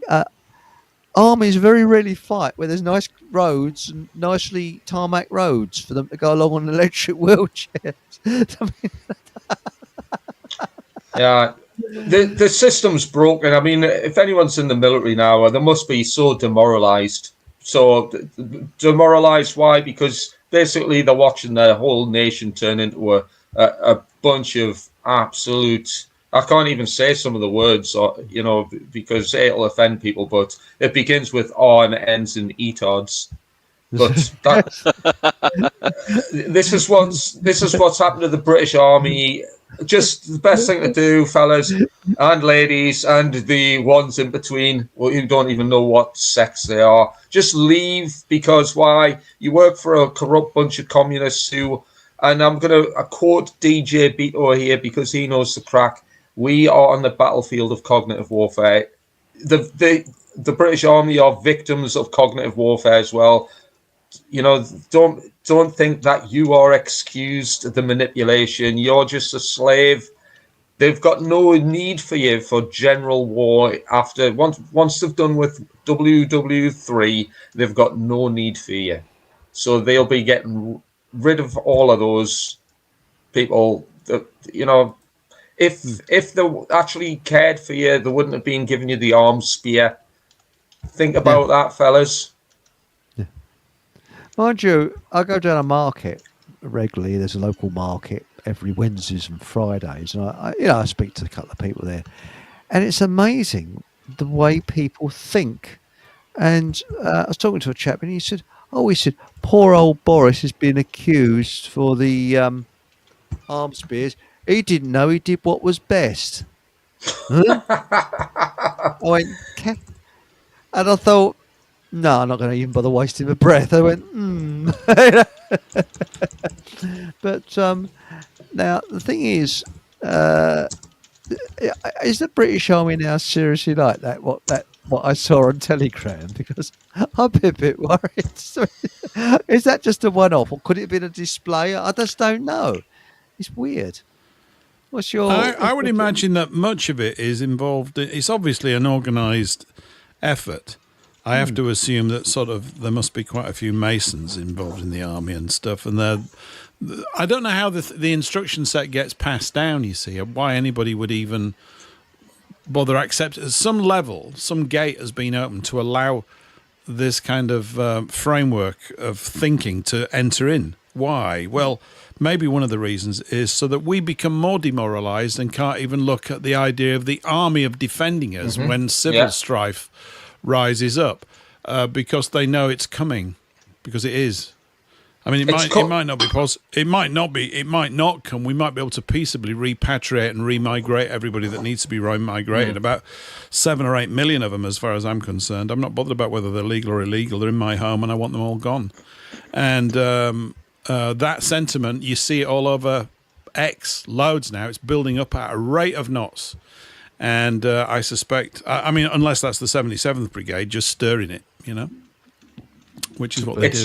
It's just more evidence of cultural Marxism. I mean, in occult terms, what's happening to the world is what would fall under the umbrella of something called the force of involution.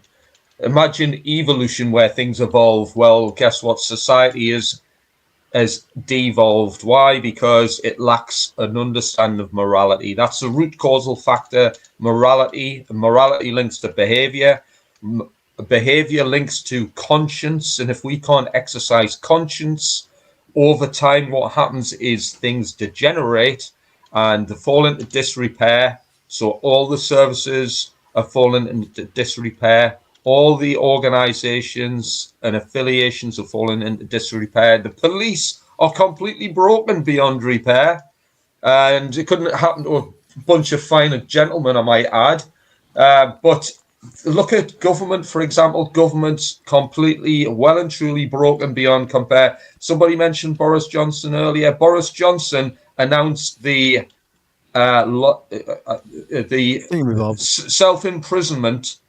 The voluntary self-imprisonment was on the season of sacrifice. Day one of the season of sacrifice was when the whole of Great Britain went into voluntary house arrest. Boris Johnson knew exactly what he was doing. He was following his orders to the letter from whoever his dark magician who's telling him how to perform. He was jumping through hoops just like everybody else. It's the force of involution. That's interesting. Involution. That's because we are seem to be going backwards, aren't we? Really? Because when you look at things of about 30, 40 years ago, they look far more advanced. I mean, I was looking at some stage sets of the 1960s because I kind of like 1960s music. They were far more advanced than what we got now. Absolutely incredible. But it's crap what we have, and they all had to be made by someone. There was craftsmen that made these things. I just find it, I don't know, weird. By the way, Paul, I like the seagulls in the background. That sounds nice. Do you want to close the door? It's lending atmosphere. Is it? No, it's lovely. Do you want seaside atmosphere? Yeah, because you're quite close to the coast, aren't you? Water's lapping around my feet as I speak to you right now. Is that we're that close? Wow. Are you being mugged by a seagull then? Not again. No, not for the second time this year. I've already been mugged by one once, so we don't want to get into the bad habit of that.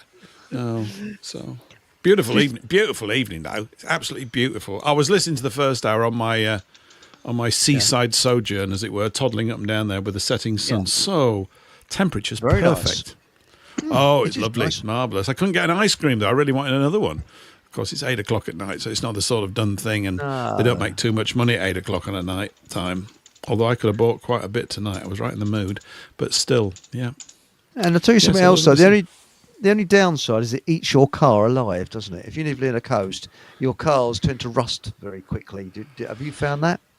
I don't know, really. Mine break down for other reasons before we even get round to the rust. So mine have all had...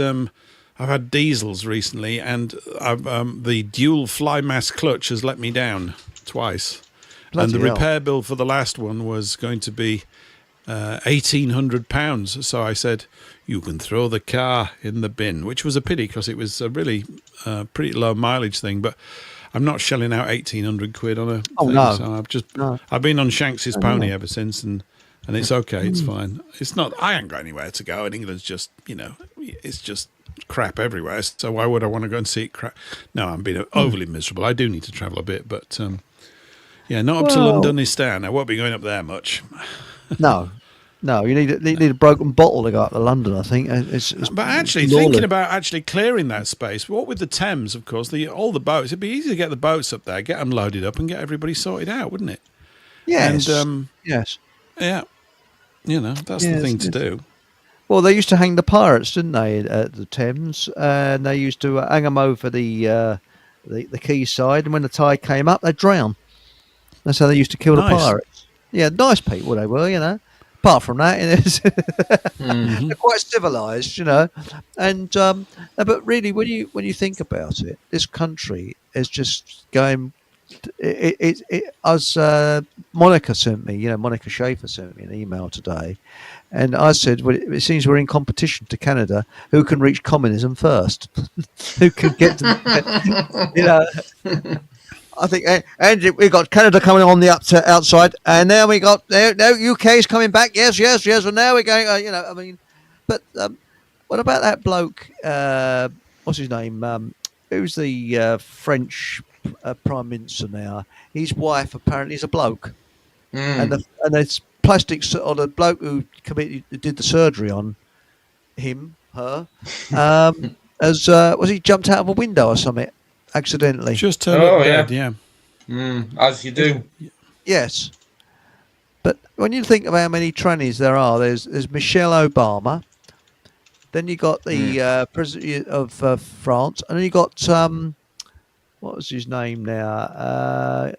Kissinger. His wife, I think, was a bloke. Really? Wow. Yeah. I didn't know that. They're all in. Have you seen her? Yeah. Yeah. But I don't know about Sheree Blair. I think she's female. Well, But mind you, is Tony Blair female or male? Is Keir Starmer male or female? You just don't know. I think we're going to get England back. you know. Really? I'm going to get it back. Yep. Yes. Well, I think you got to just break it down. You see, I just don't. I don't really. I know we're commie. We've been commie my entire life. Yes.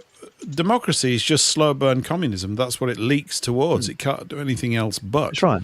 So I think, although we haven't called it that, we've been living under communism for the simple reason that we've got a central bank. That's one of the planks of the Communist Manifesto.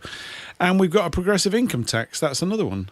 The family has been destroyed relentlessly since 1945. So there's that.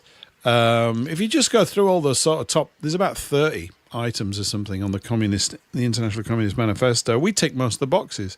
So although people have never used the word to describe it, I've been saying it to people for years. Said, this is a communist country. They go, no, I said, of course it is.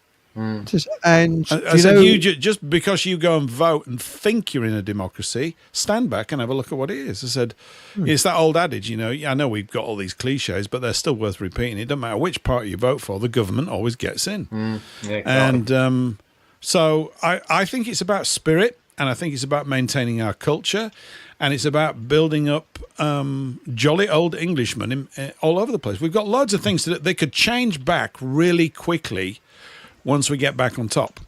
They change back really quick. I mean, I've talked about that thing about the political party that doesn't exist, but I was also thinking of writing out the manifesto of the most extreme radical party you could possibly think. And I thought, oh, that will get me locked up. But it's such good fun to write this stuff. It really is. Like every single policy that let's suppose it's just carte blanche, you can't get killed or bumped off. What would you do? I mean, I'd be awful. I'd close all tattoo parlors. Actually, I'd turn tattoo parlors into reverse tattoo parlors. I wouldn't let people sport tattoos in public. Anybody that's got face metal, you're out of public too. I'd have them locked up. All that small stuff would be massive, big stuff. I'd come down like a hammer, like a ton of bricks on it. Because you ever heard that story about the guy in Boston, the police chief that took over Boston about 25 years ago in the 90s? What he did was he that's what he started to do, stuff like that. He said, right, we've got a lot of, these areas with drug pushing, all the usual sort of urban blight that you get with people, reduced levels of behavior. So graffiti was his first point of attack, and it became very heavy. If you're caught doing graffiti, you go to prison. And there was a massive cleanup operation to make areas completely graffiti free. That was one of the first ones. And trash and rubbish and all these other things, right, that build up. And the crime, all these areas where he did this, the crime rate began to plummet. And it's because these areas send out signals that lawlessness is allowed. That's what they do. It's like a sub-carrier wave. Oh, this is shit. Oh, I can behave like shit. And so people do. And I think if you tidy up all the little things, what's that thing? If you look after the little stuff, the big stuff will take care of itself. There's a lot in that, and I'd impose old Victorian values on England. Was it Mayor Giuliani of New York that did that? No, because they said that the trouble is because there's one bloke who did it, and apparently he moved the crime elsewhere. It just moved from one place to another. But yes, it's a good idea. I agree with what you said. But I work with a Canadian architect, and he must have come from middle of nowhere. And he went walking around the East End taking pictures of rubbish bags. Right. And he thought the people were putting bags out as a form of art. And I started laughing. He said, and he was quite serious. I said, "You're joking, aren't you?" And he said, "No, it's lovely urban art. I just love this, Sorry, I can't do it. I can't really do a Canadian. No, it's not even worth trying to do that. That's obviously. I thought he was Welsh for a second then. Because there was a bloke where I worked. He was a notoriously bad driver. I mean, I had to go and do a survey with him up. Where was it now? Manchester. And this fella, his foot. He had a heavy foot. It just was on the floor of the car all the time. This was before the days of speed cameras. And, I was terrified most of the time sitting in the car thinking, bloody Nora. Just a maniac driver. And apparently this Canadian went with him, opened the window and puked up. So there's this great line of puke along the side of his car. What he said, this guy says, I paid a lot for that, Mel. It's a shame it came up because I liked it. So someone said, well, perhaps you wanted a repeat of it,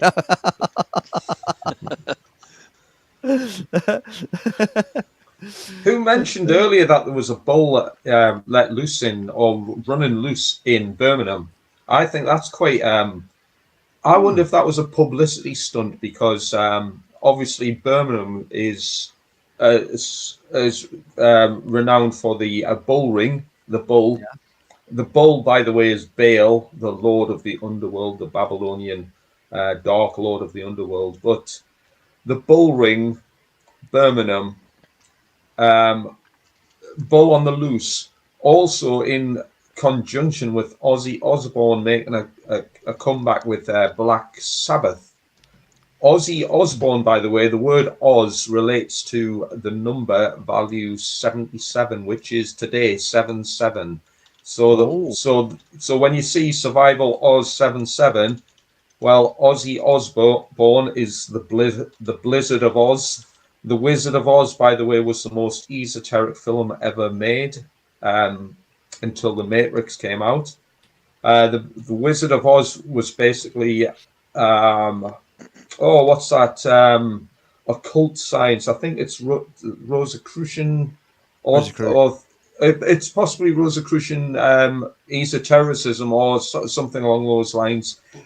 The characters and the storyline in The Wizard of Oz was basically a highly esoteric storyline, which it's worth doing a talk just about that sometime. But I think there's some sort of connection there. Ozzy Osbourne making a comeback, bull running loose, 77.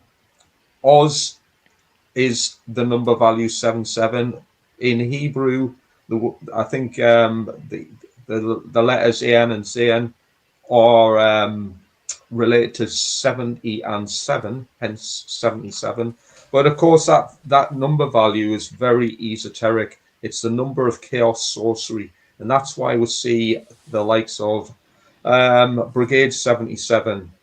You know, they're just following the esoteric doctrine that's so endemic in, you could say, British the upper echelons of British culture are massively esoteric. So the government, the police, the military, they all follow esoteric themes.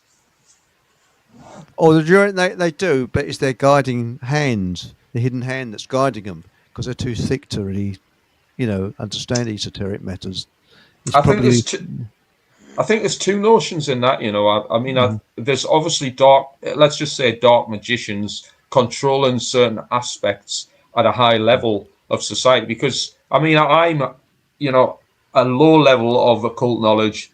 People who are calling the shots up in the head honchos of clown world have got massive understanding of esoteric natures. These are priests and master magicians who understand things like gematria and numerology to a high level. I mean, Paul is given excellent knowledge on gematria, and maybe a lot of people listen to it and think, well, it's all pretty much a coincidence. It's all notional. It's all bunk. Some people might not see the value in it, but we've got to remember that, let's just say the Matrix has a code to it, and the code is numbers. And this isn't just Survival Steve saying everything's numbers. This is all your ancient philosophers and wise men since the days of prehistory knew this. Just a quick question with regards to Ozzy Osbourne. Do you say that the 777 links to him in some way, or did I imagine that? It does? Yeah. Because that's it. And I'm sorry I'm being an anorak just briefly. They've named one of the Midland Metro trams after Ozzy Osbourne, and the fleet number of that tram is 37, which is technically 3 sevens. That's it's not by coincidence, is it? Was it run by drugs and pissed all the time in the tram? It's always it drives down the road rather than on the rails. If just as a quick one, the number 777, let's just view it as the opposite of number 666. Obviously the number of the beast. The 777 relates to a man at the epitome of his enlightenment, in 3 values, because we're all a triune value to us. We've got thoughts, emotions, and actions. Thoughts, head, heart, hand. That's what we are. All the religions teach this. They encode it into religious doctrines and allegories, such as the Holy Trinity, for example, or the one of the prime examples of how this Trinity portrays itself in religious aspects is the man, the woman, and the child.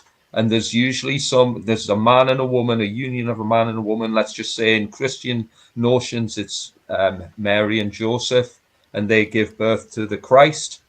But of course, with an immaculate conception in that. But guess what? Every religion on the face of the planet's got similar themes. All the ancient mythologies have got the same triune gods or characters, such as, let's just say, ancient Egypt. We've got Isis, Ra, and Isis, Osiris, and Horus, the man, the woman, and the child.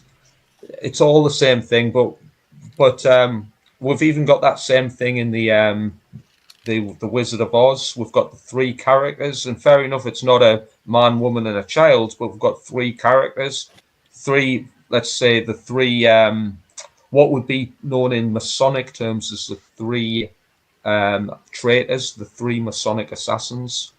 And what these relate to are aspects of the human mind, because this is what it's all about. It's about alchemy is all about processing chemicals of the human mind in order to achieve 777. So that's enlightenment, and enlightenment as a result of, perfection in thoughts, emotions, and actions. When you've got all that together, that triplicate, that's the number 777. But so that's a kind of esoteric understanding of that number value. But if we were to take that one little notch further, 777, well, let's add that up. 3 7s are 21. 22 cards in tarot. All right, the 21st card in the deck, which is essentially, again, if you don't understand tarot, just bear with me a minute. There's 22 cards in the major arcana of tarot, but the card values start from 0. 0 is the Fool, and the last card in tarot is card 21, and it's the World. And the World is basically, you've achieved worldly illumination, you've achieved enlightenment, you've went the full circle through the 22 degrees, and you've reached the final stage. 21, 777 is 21. Wow. Well, that ball that was let loose in so we believe in Birmingham. Yes, my neighbour was there, and I said, "I bet you had to take the ball by the horns." He said, "No, it's almost the other way around." Sorry, terrible joke.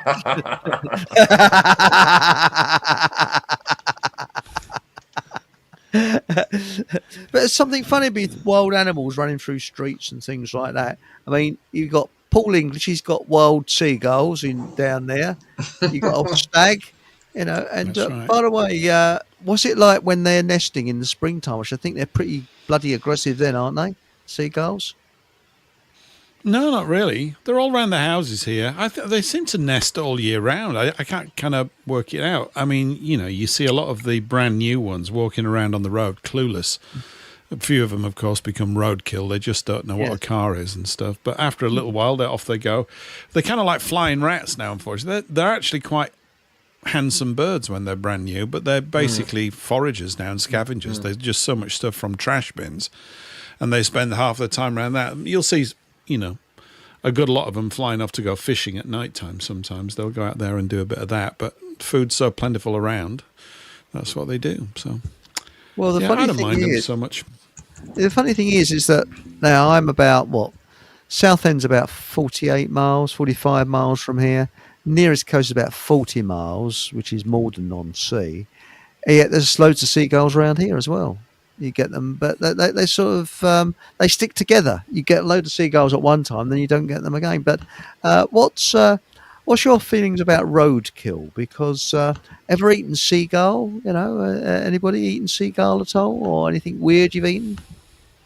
Seagulls don't make good eating. Not that I've done it, but not that I've eaten seagull. But in survival settings, they recommend you don't eat seagulls because they're heavily salty or basically inedible because of the taste or whatever.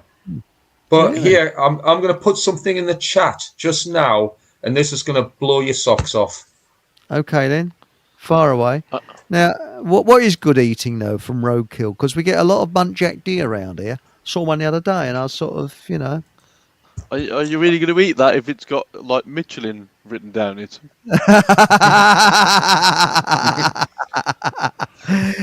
Seagull in simple geometry is equals 77. Bloody hell. Do you know what? I was just going to say, I said earlier, I'm writing a book about simulation. I say a book, an article about simulation theory. But one of the notions of that is, and again, if you don't understand tarot as a system, then this might be a bit lost on you. But tarot is basically a way of reading pictures or symbols on a card, which can represent meanings which have a tangible value into the perceived world, which is relevant to our time and space, if you like. I think reality is almost like a mirror reflection of how tarot works, and we've mentioned a couple of things recently, like that white stag in Liverpool. I mean, the white stag is like a phenomenally rare thing, and to have one wandering around in a town centre, I think that's got to have some symbolic meanings. A bit like, the white creature appears on the movie when the hero is about to rescue the princess, and it's almost like an omen. But similarly, the seagull, we heard the seagulls going off in the background outside Paul's house or whatever, and we're talking about seagulls, and look, seagulls represent the number 77. I mean, it's almost like you couldn't make this up. But I think that number 77, we need to explore that a little bit more, because we've mentioned a couple of things. Obviously, today is 7/7, and obviously we know about the 7/7 tube incident. We know about Flight 77, which crashed into the 77-foot tall Pentagon. Of course, during that same day, there was what was basically like a CIA spy aircraft with the call sign Venus 77 that flew over New York prior to the WTC incident on 9/11. But we might know as well that the Georgia Guidestones, we've probably heard of that. Georgia Guidestones, which kind of have the ideology of the New World Order etched onto them in stone. Well, GG, as in Georgia Guidestones, equals 77. They were built, in fact, and opened on a date known as March the 22nd, which is known numerically as 322, as in Skull and Bones, Lodge 322. That marks a time in the occult calendar known as the Satanic Season of Sacrifice. And the reason I'm mentioning that is because when they were built, that marked what's known as Aleister Crowley's 77th Thelemic year. So it probably, that might not make a lot of sense to people if you don't know who Aleister Crowley is, for example, or what Thelema is. But basically, it's a satanic ideology. But 7/7 tube bombings. But what about, we mentioned Boris Johnson, he resigned on 7/7. But what about Anders Breivik? That was 77 people killed on that Norwegian Oslo attack. The bomb he detonated outside of Parliament, the Oslo Parliament, incidentally, was at 3:22. Funny that, isn't it? Funny how these things happen. That was the Oslo bomb. But if you also realise that Brussels, remember the Brussels incident? That was on 3/22, March the 22nd. If you add up the date, 3/22, 16, that was the year it happened, 2016. If you add that up, 16, by the way, we can represent that with the number 7. Add that up, it comes to number 77. but there's other things we could say. Well, what happened to JFK? And I know I'm going on a lot here, but JFK, he was driven directly onto Route 77 following the his assassination. That's interesting. That's fascinating. Yeah, carry on. Sorry. Just one other thing. I mean, there is quite a few other examples I can give, but one other thing, because I've mentioned Aleister Crowley. Aleister Crowley wrote a book called Aleister Crowley, by the way, was a prominent, you could say, a Satanist. He followed satanic ideologies. He was massively knowledgeable on esoteric themes. He wrote a book called Liber Oz, and I've already mentioned that Oz relates to the number 77. Liber Oz literally means book 77, and it was a single page, the book of the law, the book of Satanism, you could say.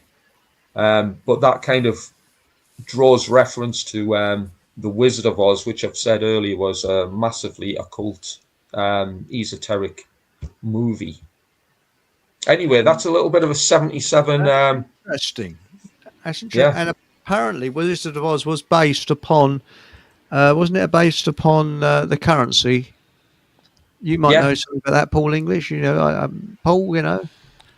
It's Frank L. Baum was the author, yes? B-A-U-M? Yeah. I think that's his name. He was a newspaper man. It's meant to be an allegory about the Federal Reserve. That's it. That's it. Bizarrely. Yeah. The wicked witches represent the divisions of the Federal Reserve, and the yellow brick road is the road of gold that's been under attack or takes you to a better place. And then there's the analogy, there's obviously the observance about the Tin Man, which is the industrial man, the man that they've created, the mechanized man. What's the other one? The lion who hasn't got any courage. That's it. About two. Or is there somebody else? There's Dorothy. Yes. Oh, there's the monkeys. Are there monkeys in it? This is the Wicked Witch of the West. WWW. Yeah, I've never watched it. I actually hate the whole idea of it. I've never watched it. I'm never going to watch it. I hated the little creatures that were. Every time I saw a clip of it, I don't want to watch that. I just thought it weird. I find the whole thing weird, and I'm not interested in it. It's very silly. And of course, not to forget that Dorothy wears red shoes, and in the truth, we know what that represents. Scarecrow as well. But there was something creepy about that film. It really was creepy. It's something weird. I don't know. It's very, very odd. Probably being processed. We're probably being processed with it. But yeah. And one of the most weirdest films, and it sounds a bit odd, was High Noon. It was shot in black and white, but very dark black and very white, done to such an extent that it was weird. It really was. Now it says here, was it the flying monkeys are probably politicians? That's DJ Beto. Quite right there as well. Yeah. Well, going back to what Steve was saying about the Georgia Guidestones, I've just been having a little look at that. The guy who apparently the alleged person who built them was a chap called R.C. Christian. Christian. Sorry, R.C. Christian. Yeah. Well, his value, he has a value of 76, which is a number I mentioned before about the links to Obama, and 122 is one of them, which satanic equals 122. We've also got a value of 59, which links to Pope as well. So there was certainly, highly satanic. We got I think Ozzy Osbourne and his wife are narcissists. Didn't guitarist die? Yeah. Dunno. Randy Rhoads died in a plane crash. I mean, that I haven't checked the date out of that, but I think I'll do that shortly. Check the date of that incident because it's kind of typical of many rock music bands where a band member dies almost like a token sacrifice to ensure the future success of the band. Who was that? But Randy Rhoads was the original guitarist. I believe he died in a plane crash. Just a young guy, I think, but obviously very talented. Well, that's right. Do you know what? Just while I remember you mentioned the the Wizard of Oz, and obviously Oz relates to the number 77. But I'll just give a quick, if you don't mind, I'll just give a very quick esoteric background to that, because I know it's got links. You can kind of identify that storyline into the Federal Reserve or the bank, and I have heard the allegory is quite interesting. It's quite accurate. But essentially, the three characters, you could say the three weird characters, are the Scarecrow, the Tin Man, and the Lion. Now, you could say, well, what were they looking for? Well, they were off to see the wizard in the Emerald City. The emerald, by the way, is the color of wisdom. But the Scarecrow, what was he lacking? He was lacking a brain. He represented ignorance. The Tin Man had no heart. He wanted a heart. Why? Because he represented apathy. The final character was the Lion, who basically he had no balls. He lacked courage. This is what the three traitors in Freemasonry. So when Freemasons go through their rituals and training, and again, I'm not a Freemason, by the way, so I can't relate this firsthand, but essentially they have an allegory about the three Masonic assassins, and they relate to three aspects that hold us back from achieving the number 777 in our life, and that is ignorance, apathy, and cowardice, i.e. the Scarecrow, the Tin Man, and the Lion. So that's a thought for the future. That's interesting. Now, I know that Hereditary Skeptics are there. Poor Julie, that's Judy, I think it is, on Uppers and Downers as a kid. Because Judy Garland, she was due to make an appearance at the London Palladium. And in the orchestra pit, they're all, the orchestra's playing, and they played and played and played, and she didn't make an appearance. Yeah. Apparently, they had to push her onto stage. And all she said when she came on stage, I think there's a video of it, she just said, and she looked really broken. That was her last appearance, I think. She just said, "I love London," and everybody's going like this, and it's sad, very very sad. Yeah. She's a terrible story, because shall we say, the hidden hand used her and used her and used her, and I feel deeply sorry for her to say it. Very. Do you remember that? Because Paul's about saying some ranges myself. Do you remember that, Paul, when she didn't go on the London Palladium? No, who's that again? Sorry. Judy Garland. She was supposed to be on the London Palladium show, and they she was on barbiturates, wasn't she? Wasn't she on drugs at that time? She was in a terrible state. Barbiturates is quite a word, isn't it, really? I always found it quite frightening when I was young, as if there was a barbarian or something let loose. Barbiturates. It's quite a word. Yes, she was... but you see, I never liked all that showbiz stuff, really, so I didn't really care. I don't like cabaret. I don't like like musicals. No. I love music. Oh, you as well? I like films. I can't stand musicals. Get in the way of the story. I really can't stand musicals. I don't like cabaret either. And when I first like started, Cadbury's chocolate. I thought you were going to say that. I quite like Cadbury's, but I don't like cabaret. Remember Tony Bennett? Well, when I first started work, there was a cheap record shop around the corner, and there was a bloke buying records for his parents, and they liked Tony Bennett. And every LP he bought of Tony Bennett, it was with his hand over the microphone stand, and it's like, Tony Bennett perspires heavily in Los Angeles. Tony Bennett perspiring even more heavily, and the sort of pools of sweat. And it was shit. I mean, who'd want to listen to that? It just doesn't do anything. And I don't understand it. No, there's always something smarmy about it. I don't know what it is. It just never, ever really worked for me. I just don't get musicals. I don't get them. No, I don't. Why? And I just don't get it.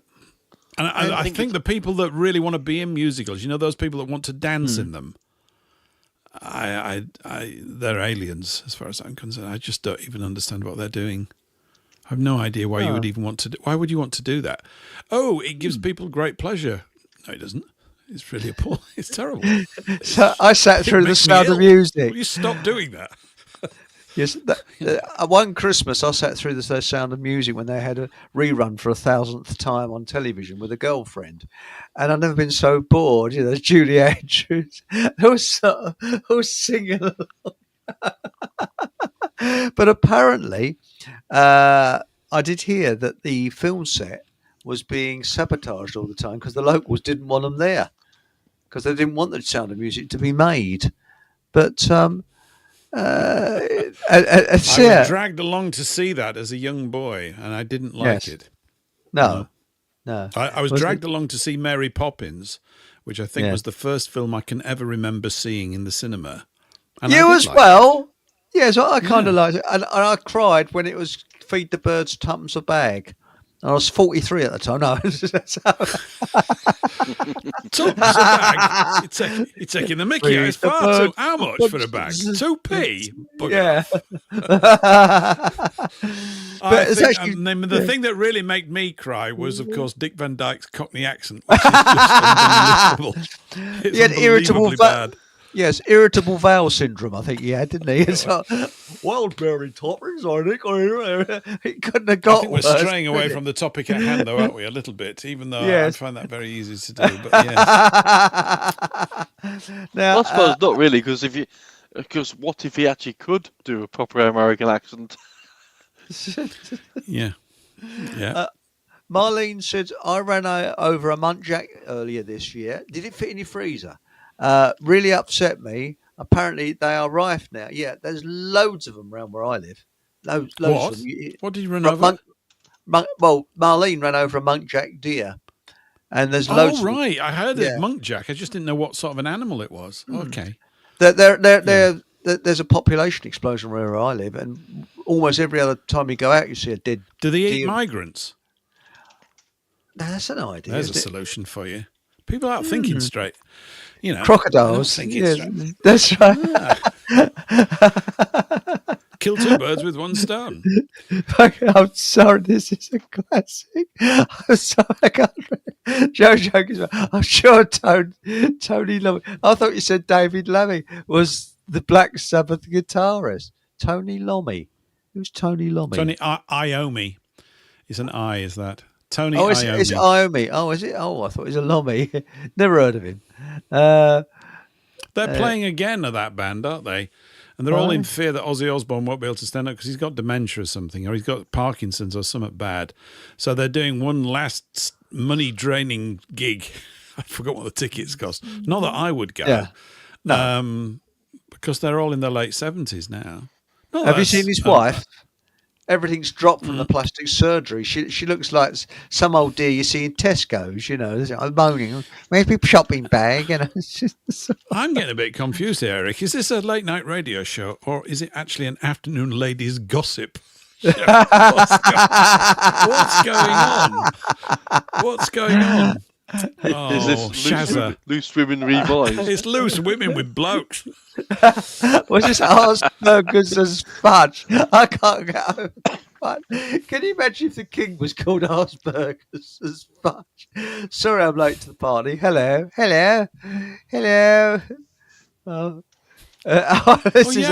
that Asperger's? It's quite good. It's not Asperger's, is it? When I drink, if I do drink anything at the pub, it's usually cider. And there's a really good one which I call arsepoles. It's actually aspoles, but I always ask for a pint of arsepoles. It's not very funny, is it? No, arsepoles. But cider's very, very nice. Musicals, this is DJ B2. Musicals are for women and shirt lifters. I'm with DJ B2. Yes, I am as well. Top comment of the night, I think, therefore. Send him a pencil. Shirt lifters. Yes, definitely a pencil, yes. But I don't know what it is. Do you remember when Les Dawson decided to, in the middle of Leeds, when it pissing with rain, when he decided to do a musical? And he's dancing around. I'm singing in the road. People say, "What's about that shitty sod? Piss off! What's the matter with you?" The taxi drivers, get out of the plane, why? What's the matter with you? You know? I've got to just say, have you seen that cracking joke from Jojo Gizmo's brilliant? What's that one? Awful. It's really bad. It's brilliantly nice. bad and brilliant all at the same time. Yeah. Jojo, Sylvester Stallone is to play Dorothy in the remake of Wizard of Oz. He'll be singing Somewhere Over the Rainbow.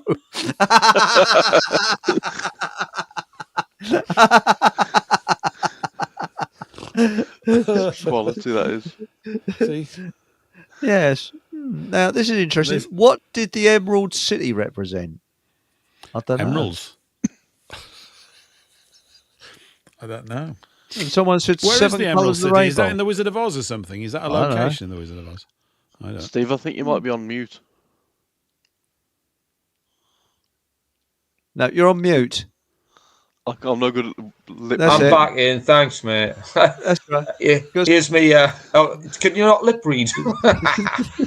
As soon as it's about an off, is that right? A cough or something like that. We could do the show by semaphore if we all hold up little flags and things. That would be fine, wouldn't it?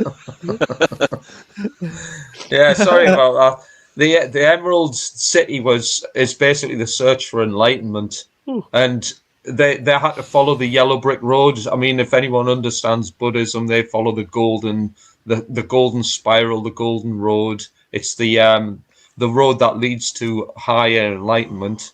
777. That's where you get it, the Emerald City. And how did they discover it? Incidentally, well, the story shows that they met with the wizard and realized that he was just an old fraudster who was pulling some strings behind a curtain to frighten people. That's what's happening in the real world. We've got a bunch of old dorks pulling strings, frightening people, frightening the munchkins, letting the monkeys run riot, and what have we got? We've got a bunch of munchkins who are subservient to the power and control of an old bloke. So once you get that Emerald City in you and realize that it's just a pantomime, then you can, you're basically there, aren't you? Yeah, you are. But anyway, I think we're coming near to the end of our time now. Thank you, as I say, What you very mean? much. The end of our lives? Is that what you mean? No, on the show, I mean, So. Oh, right, sorry. Okay, that would be a Japanese one, wouldn't it? Kamikaze one, committing Harry Carey, and Harry might not like it. You never know. Yeah. Because you have to suffer from chilblains I love and your constipation impersonation. to speak Japanese. It's sort of, sorry. It's a funny language, Japanese, isn't it? They just sound as though they're having an argument all the time. It's very sort of it's just it's very it's not. It doesn't sound poetic. But I quite like Japanese culture. If it's going to remain, aren't they being flooded as well now? They've managed. I mean, I know I've got a good friend, a Canadian guy. Actually, I've not spoken to him for 2 years, so he might not be a friend anymore. You never know, do you, with these things? No. But he's been in Japan like 30 years. He went over there for martial arts. So he's been there about 30, 35 years, 40, 45 years, something like that, 40 years ago, something like that. And he was telling me about how they actually, I mean, the way that they deal with it is just, yeah, there we go, common sense. So if someone's going to move into the country, they have to have a sponsor, a personal sponsor. And the personal sponsor vouches for the quality of this individual that's going to come into the nation. They say, look, I'm Japanese, and this is Bob Smith from Canada, whatever you're called, and I know him quite well, and I'll vouch for him. And it's a bit like they literally become your sponsor into the country. And if you cock it up, if you're in this case Bob Smith, and you don't behave well, it falls on him. It falls on your sponsor. Wow. You then get deported. But that's how it used to work, and it's extremely you don't get a vote. This is the thing. I still don't understand why anybody that's not a national of our nations, English, Welsh, Scottish, Irish, Northern Irish, why anybody outside of our race should have a vote at all, and certainly shouldn't be allowed to occupy any position of authority or power in any aspect of the management of the nation. Simple as. So all of these the secondary things that they've bolted in are not secondary, they're the most important things. And I even saw this thing today where they want to ban people from wearing the burqa. I'd enforce it. They're not thinking straight. it needs to be made really clear to everybody that we are a distinct and unique sets of people, and that we need to have our own space. And you don't. Well, if they just adopt our ways, no, absolutely not. They can't. They're not like us. I can't go to Africa and become a Zulu. It's impossible. I could dress up like one. I could black up. I could try and make myself 8'3" or something like that. But it's a joke. It's a nonsense. I just think everything that they suggest, you reverse it and you're going to get right on the truth. Reverse practically everything and you'll be 95% right. Because every single thing that they suggest makes it worse. Oh, we're all going to get on. We're not. We don't even need to. It's just the most bizarre idea. It's rude to everyone. Look at me banging on again. But it's just under the surface for me. It's disrespect for other people as well, because it's disrespect for every race, Eric. Every race, it's disrespectful. Well, it says you're all the same. No, we're not. We're all completely different. Bugger off. Well, they showed that with the Kalahari Bushmen, who I've got the greatest respect for. I really have, because they're not in London now, are they? Are they in They're London? not in London. No. Well, what hotel are they in? Not yet. They had top athletes going with them, and they go out hunting. And the way they hunt is they single an animal out, and then they wear it down until it collapses with exhaustion. And these athletes, they lasted about 20 minutes. And the Kalahari Bush were just warming up. And they're running along like this, and these top athletes were just collapsing. They just couldn't handle it. They weren't tracking down leopards, were they? Bloody hell. The school leopard from Tomkinson's school days. Release the leopard. I think if it's all this, I see so many of these comments like, well, if they just fit in. Stop this doolally thinking. Why? Why should they fit in? I don't want any. No one fits in. It's never ever happened. It's never happened. It's just a lie. They go, they fitted in with the culture. No, they didn't. They can't. You're talking people to behave abnormally.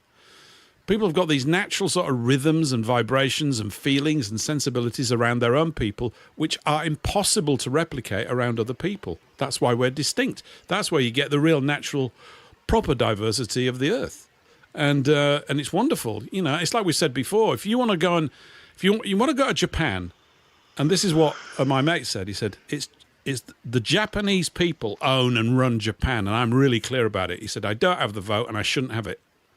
They shouldn't. If you're going there, you don't get the vote. You can't occupy positions of power in Japan. Get out. What I don't understand is why would anyone want to vote anyway? I mean. One thing I reckon in the next 5 years, everyone will realise that we are all anarchists. It's just we've been brainwashed to believe differently. Yeah. Well, at the end of the day, you put in a black. Well, you're right cross. about voting, Steve. You're right about voting. I mean, I picked it purely because most people do think of it as a sign of participation in a civilization, don't they? I've got the rights to vote. I mean, I don't even know what rights are. They don't exist as far as I'm concerned. There's none in the UK. Serious. I don't even think they exist. When people say you're infringing my rights, I go, so what? Are you infringing mine? I don't know. I couldn't care less. No one's ever brought them along to a meeting that I've been at. Show them then. Show me your rights. It's wimp thought. They don't exist. It's for weeds. Oh, you've infringed. I'm upset. Tough. Shouldn't have joined. I mean, they don't exist. I've never heard one argument. I've read quite a bit on it. I just don't think there's no such thing as human rights. It's absolute nonsense. What happens is you have communities of people and they respect the law. You do your duty by the law. That's it. If you break the law, you get stuffed. It works. If you look deep enough, the law is man's law is actually an infringement on all human rights. The law and the government are an infringement of everybody's rights, and we've got rights granted from God the Creator, which is basically to live and to be able to live in the world without any infringement of anybody else. I don't think we do, terms. Steve. Well, that's Steve. I don't think we do have rights granted. Well, by I know we do. I know we're doing what you of it in Scripture. I think rights are because it doesn't need to be written in Scripture. They're the countervailing force to what you were addressing, which is man-made law creates the idea of rights to uphold it, but they don't exist. They do. You haven't got any rights. You haven't got any. Right, I'll beg to differ on you, and this is why people need to understand and study the occult, because the occult will prove that you have rights, and the occult will also prove that there's laws inherent into the fabric of creation, in its natural inherent into the fabric of creation, and they cannot be changed. And the reason why we go through turmoil is because man's will tries to superimpose fabricated, inauthentic laws known as the laws of man upon nature. And obviously there's a disconnect there, because nature's always going to win. That's why we get darkness in the world. That's what evil is. If anyone wants to know the difference, the distinction between good and evil, this is why they need to study the occult, because it shows you by proof. I can see a show coming up. Yeah, no, it's interesting. I think that rights are the imposition of man's law. The idea of rights is that I think they're not different. They're the same thing. When men create laws, by corollary, it means that they're going to create rights to defend those laws. I don't believe in that word. I believe in the word duty to the law. I don't believe in rights. It depends on what rights you're talking about. If you're talking about the human rights... What right have I got? Give me an idea of a right I've got. I'll easily give you this. I'll give you the ones written into nature, the laws of nature. You've got the right to live in the world without other people. That's not a right. That's not a right. It's not. I'm just living in it. Okay, but look at me living in it right now, and I've also got a right. You could say I've got a right today. So, okay. So can I narrow this down then? If you haven't got the right to live, so you're born into the world, you didn't have any say of the matter. You were born into the world. You just happen to exist. Somebody has to impose their will in order for that to change. Unless obviously, I'm not saying people don't die naturally of natural causes, etc., or tragic accidents, but unless that happens, somebody has got to impose their will upon you for that to change. Just like the government are doing right now, they're imposing their will to tell other people how to live their life. They're not. I don't think they're any use. You know all these babies that get killed? Have they got rights? They don't. Of course they do. Everybody has. Everybody don't make any difference. They still die. It's just it's a chimera of the mind. It doesn't exist. People all I would say you're infringing my rights. So what? Yeah, but I'm not talking about their rights. I'm on about the rights to life. I'm not talking about the human rights as dictated in the UN conventions and stuff like that. I'm talking about they're not rights. I know what you're saying, but they're not rights. They're not a thing outside of. You're either alive or you're dead. You don't have a right to live. You're just alive, and then Why don't you have a right to live? Does that mean it? Does that? You haven't tell me what it is. It's just a nothing. It's a big nothing. So burger. Answer me this: have I got the right to extinguish your life?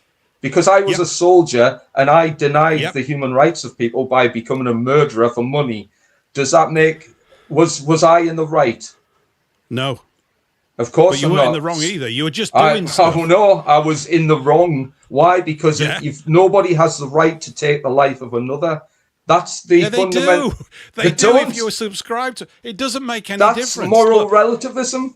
It's not even any of that. It's a situation. Moral relativism. If somebody gets killed, they get killed. No one goes, "Oh, you killed because you infringed my rights." No, but the whole idea of implanting that word into the conversation is a complete cul-de-sac. It's useless. They don't exist. Can I just put a quick question there? Do the rights only apply to humans, or do they apply to all animals? Because when a lion's about to go and eat, I don't know, a gazelle, does it sit there and think, hang on a second, no. If I eat that gazelle, I'm going to be infringing on his rights. I'll tell you what, I won't eat you. I'll eat this grass instead. That's a very good point. I can answer that. I think Chris is talking. No. Continue. It's okay. Okay, please. So what the dilemma we're talking about here, there's two things cropped up here. We're talking about something called moral relativism, and we're talking about something called natural law. Both of these things are basically what the occult is about.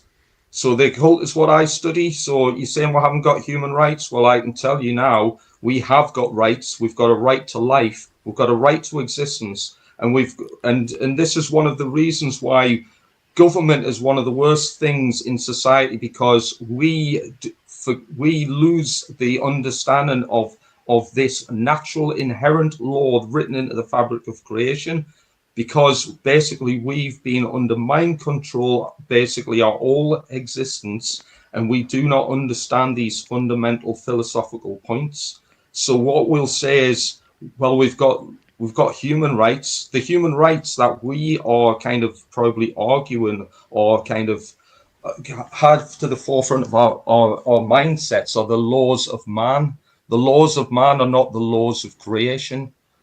Natural law is the law of creation. I agree with you. You're absolutely right. And one of those laws of men is the creation of rights, which are an artificial, non-existent thing. You don't have them. It's too complicated. It allows lawyers to come in and argue then and milk you dry. It's duty to the law. It's really simple stuff. There's no mention of rights in Scripture. There aren't any. You can't get your rights infringed because you never had any. I'm not talking about the I'm not talking about man's laws and man's human rights. I'm talking about the natural laws that were written into the fabric of creation. These are written into scriptures, but people don't understand scriptures because they only understand the exoteric values of scripture rather than the esoteric values of scripture. This is why most people, when they quote religion and they quote scripture, they're doing it from a half-hearted understanding because they don't have the esoteric qualities to back that up. This is why I would stress again, people need to understand the occult. The occult means hidden. What's been hidden from us? Well, guess what? The argument we've got here is over moral relativism and natural law. Why we're arguing over it? Because we don't understand the hidden knowledge. I don't think we're arguing. I don't feel like I'm arguing with you, Steve. Well, I don't mean arguing, but we've got a discussion point. Never my entire life from being a kid know what anybody's talking about when they talk about rights. I don't have any. Yeah. You can't. You see, if I don't have any, you can't infringe them. I never get upset about it. It's got nothing. It's just to me, it's a linguistic construct that makes everybody think that they can now be a victim because their rights have been infringed. I agree with you on the principles you're talking about. I do agree. Sorry, I'll let Paul speak because I know I'm hogging the mic. No, it's good. All I was going to quickly say was, so during the arms sphere period where we had a certain lot of people who were basically taking away all of our God-given rights. So, like, for example, the right to travel. All those, when the police were being used to infringe on people's, sorry to use this word, Paul, rights to travel. So when people were going out in their cars and they were being stopped by police and they were given a fine for travelling, and then those fines were quashed when they went through court because they were unlawful fines they were giving out. The police were basically they were going against your God-given rights. One of the human rights is the right to travel, which is one of the things that got me out of I lost my fear at that point. Once I understood that I could travel, even during the lockdowns, that was it. Once I understood that, I knew my rights on that point of view. So I think they only exist, don't they? Don't they only exist if everybody agrees that they exist, and then you can all have an agreement about whether your rights have been infringed or not? If I want to travel, I travel. Someone then says you can't. I say, "Oh, the hell are you? Let's have a fight about it. I'm going over there." Maybe we have needs. Would that be a better way of putting it? Not so much rights, but needs. Because when you look at the needs, I just think it produces a victim culture. I think it's babies apparently have rights. It doesn't stop them getting killed. They're useless. They don't mean anything. They don't actually provide any defense. They don't enhance you as an individual. They make you whinge about your rights being infringed. They haven't been because you haven't got any. But it's force and power and that comes down on you. Do the government have a right to? They would argue we have a right to control it because you voted for it. I never voted for you. I'm not in agreement with you about anything that you do. I think rights are literally a corollary of man-made law and therefore valueless. They don't exist. But they obviously Yeah, But they obviously do have some value because I don't know what they are, though. What are they? In order for those fines to be quashed by a judge, to say that the police were actually breaking the law themselves by infringing on your human rights because you have a right to travel, then I guess from that point of view, it does show that the rights do mean something, because otherwise all those fines that were given out by the police would have been paid by the people who received the fines. But the fact that none were ever paid because they were in breach of your God-given right to travel, I think that speaks volumes. Can I define what natural law is? And that way, at least if we understand the concepts and the terms, then at least we'll be able to come to a sort of common understand here. Sure, but, yeah. Away. Again, I'd imagine many people have heard of of natural law, but sadly, it's something that's outside of our sphere of understanding simply because it's not discussed at great lengths. This is one of the most esoteric concepts of the occult. And again, to highlight, that word means hidden. It's just hidden knowledge. But natural law is a view that there is a system of eternal law, intrinsic to human conduct. And that conduct can be discovered through observation of the moral behaviors of that society. And what I'm going to do is I'm going to quote, again, this is a religious author who wrote this. Basically, his view or his statement on natural law was a set of instructions written into nature so that we can discover through reason how we ought to act. And that was a quote by a guy called Charles Rice, who was a religious author. But again, this isn't a religious point. This is encoded in all religions, but because religion has been masked and the esoteric values of it has been hidden, people don't understand it. So to answer Paul's point before, he said, what about animals? Natural law has got nothing to do with the animal food chain. It's got nothing to do with the survival of the fittest or Darwinian evolution. It's all to do with the principles of human behavior, and it exists without the requirement for any kind of political order or legislation. In fact, if I was to go down further, all authority is a man-made concept, all of it. So government, legislation, the law, human rights, as you've said, the human rights that we refer to when we talk about what's written in articles such and such of the UN Convention. This is all man-made artificial legislation which does not exist in nature. This is all the product of a diseased mind. Natural law is essentially the understanding, the objective and moral difference between right and wrong. So if you want to go further into, well, what's Steve talking about? The difference between right and wrong. The difference between right and wrong, if I was to define that, you could say, well, what is a right and what is a wrong? Well, a right is any action that causes no harm to any other living being. A wrong, therefore, is any action that does cause harm to any other living being. So when you remove the ability for somebody to travel, then you are causing harm to that individual. If you are forcing somebody to pay tax, you are causing harm to that individual. If you are removing anything that person who was born into nature has got the capacity to do, then you are removing, you are causing a harm because you're removing his or her ability. So we do have human rights. Everybody's got the same human rights. Man's law creates an artificial fabric into this mindset through mind control, because that's what the word government means. It literally means mind control, and therefore we have a skewed version of what our human rights actually are. We have got the right to life without any infringement upon any other being to remove those rights. So I hope that explains it. It does, but I still don't know what use it is, Steve. I'm serious. I have no idea. If you say I've got them, I'm not having them. You can have mine. I don't want them. Well, they've taken them. The government have taken them. I didn't feel any loss because I haven't got any. I haven't got it's made up crap for idiots. Seriously, it creates a victim culture. It's nonsense.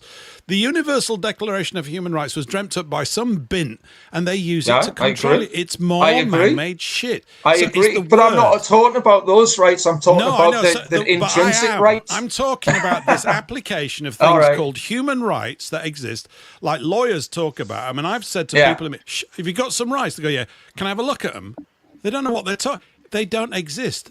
I think it's much simpler than this. As soon as it gets complex, you know that some men with books have got in the way. Every single time. It's not rocket science. That's why natural law is the way forward, because it's simple. It's the most simple thing. It doesn't need any authority. It doesn't need any set of written instructions from any legislation. It's written into nature. And all we've done is we've superseded nature by monetizing a set of values that were written by a bunch of money-grabbing lunatics in order to control people who don't understand occult knowledge. That's it. The fundamental law, right, and actual law, the bit that makes it all work is do no harm, right? Yeah, I agree. But I don't have a right to not have... I don't have any rights for people to not harm me. They're going to do it. But you have needs. Oh, you've infringed me rights. They go, big deal. I just smashed your head in with a cricket bat. It doesn't make any bloody difference. But everything has needs. Let's face it. An animal has needs. We all have needs, and that's the thing. When people are denied these needs, then you could say, well, they're denied their rights. But people have needs. We have need for food. We have a need for water. We have a need for a roof over our heads. These are needs that we need. Animals have needs. I agree. Yeah. So that's the thing, So anyway, the chicken I'm going to eat, the chicken I'm going to take with me tomorrow to eat at work. Does that mean that I'm infringing its rights when I eat?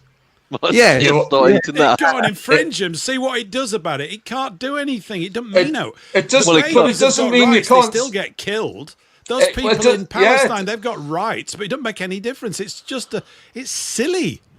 They have needs, don't they? Yeah, but hang on, they have needs. The people in Palestine have needs.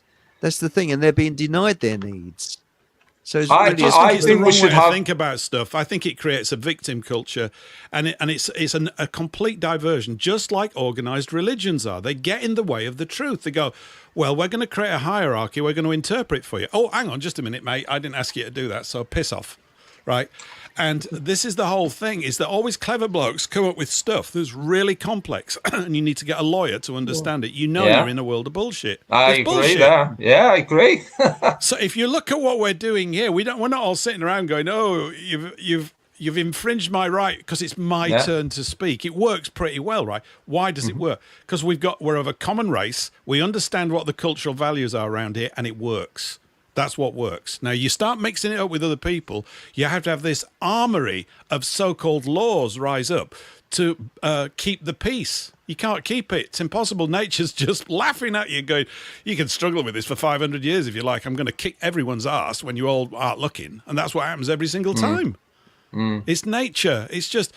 I just don't get rights. I just think that it's part of a victim mentality. So the way that they're talked about, it's just the wrong word. It's the wrong word to describe how we actually live. It doesn't make any sense to me at all. And I suppose lawyers would hate it because, they thrive on the idea that someone's rights have been infringed. Basically, if crime takes place, it's because someone has suffered injury and loss at the hands of another. They've actually broken the golden rule. They've caused harm. Injury, loss, or harm. And you're right. The government... But you see, even taxation, I could argue it the other way around. I mean, I'm against income tax, right? Completely against it. Same here. But it may well be that if we were in a nation, it's almost impossible. It's too big. It's the centralization of power relies on all these things like rights and all this other guff that they come up with, and that whole. All these organizations that they've created since World War II to make it all better. They're all about centralized power, and that's why they don't work. But if you've got a little village group and someone says, look, there's 500 of us here, and it turns out all the other villages are all dead from COVID. And we've got to sort something out. So I need everybody to chip in 100 quid. Otherwise, to get this well going, you could say, well, you haven't got any right to take that £100 off me, harming me. You actually would make a decision based on actuality, not on daydreams, not on sort of like what are the conventions of the law, but on what's required to sustain your life. The fact is that we're all going to die. Every single one of us is going to die. And do you have the right to not die? You've got the right to life. Does that mean that doesn't include the right? I just think it's overly complicated, and it confuses and muddies the waters. This is my take. You have duty to the law. The law's really simple and straightforward. This is why it's anathema to humans that want to be clever. The idea of direct law, direct under the law, is completely appalling to them. And that's why they've created all these structures to, like you were talking about earlier, to induce fear, to control people, to do all these things so that they can sit there and effectively rake it off. The whole of all of these structures, government, the lot, it's, in simple terms, it's a protection racket. They induce fear, and then they come around the corner the next day and say, that we can solve this problem that you've got. Our observation should be, we didn't have this problem until you rocked up. It didn't exist, all these problems. They were here. But suddenly, we're inundated. We need to be protected from this, and we need to be protected from that. And we've got to shell out for this. And this disease is going to get us. Holy moly. Do we have a right to not be infringed by it? It doesn't make any difference. They're going to do that. So I just don't get it. I just don't get right. So I think we should have a show or debate or whatever on natural law and the occult, because this is what me and Nathan talk and write about. And this is one thing that, again, if people knew some of the dynamics of and the terms and the things involved with it, it would start to make a lot of sense. And I mean, what you've talked about there, Paul English, I'm talking about, what you've talked about there is essentially we've come to the same understanding of the golden rule of humanity is to do no harm. All the religions talk about this, every single one of them. All the wise men and philosophers since the dawn of man have said the same things. Do no harm to others. Why? Just because it's the right thing to do. Even if they don't know there's a consequence to it, they understand that they do it because it's the right thing to do, because it's based in morality. The occult is essentially the understanding of the esoteric natures of morality. Natural law is a concept of morality. Exercise and conscience is a fabric of morality, as is knowing right from wrong. These sound quite simple in a lot of instances, and they are, because why? Because it's written into nature, and nature is simple by default. And as I've written, wins every time. Yeah, but that's a really brilliant point, Paul. Do you know why? Because what we are seeing is when I say seeing, what we see in the world at the moment is a lot of darkness and evil. Why? Because nature is turning its cycle. We've failed to maintain our end of the bargain of maintaining the concepts of natural law. What we're seeing is nature is turning around to bite us on the ass. Why? That's because when it is, absolutely how it works. It's what the Old Testament, is about. Yeah. In very simple terms, a framework of laws which can be boiled down to the Ten Commandments, but there's then something like, and I'm not talking about organized religions here, I'm talking about going direct to source, right? And it's not the only book that's like this. Yeah. There's a series of laws, there's something like 729 statutes. People go, that's a lot. It's not. There's over 5 million laws in England. None of them really exist. They're just rules created by the authority, and it's true. All authority in human affairs is assumed.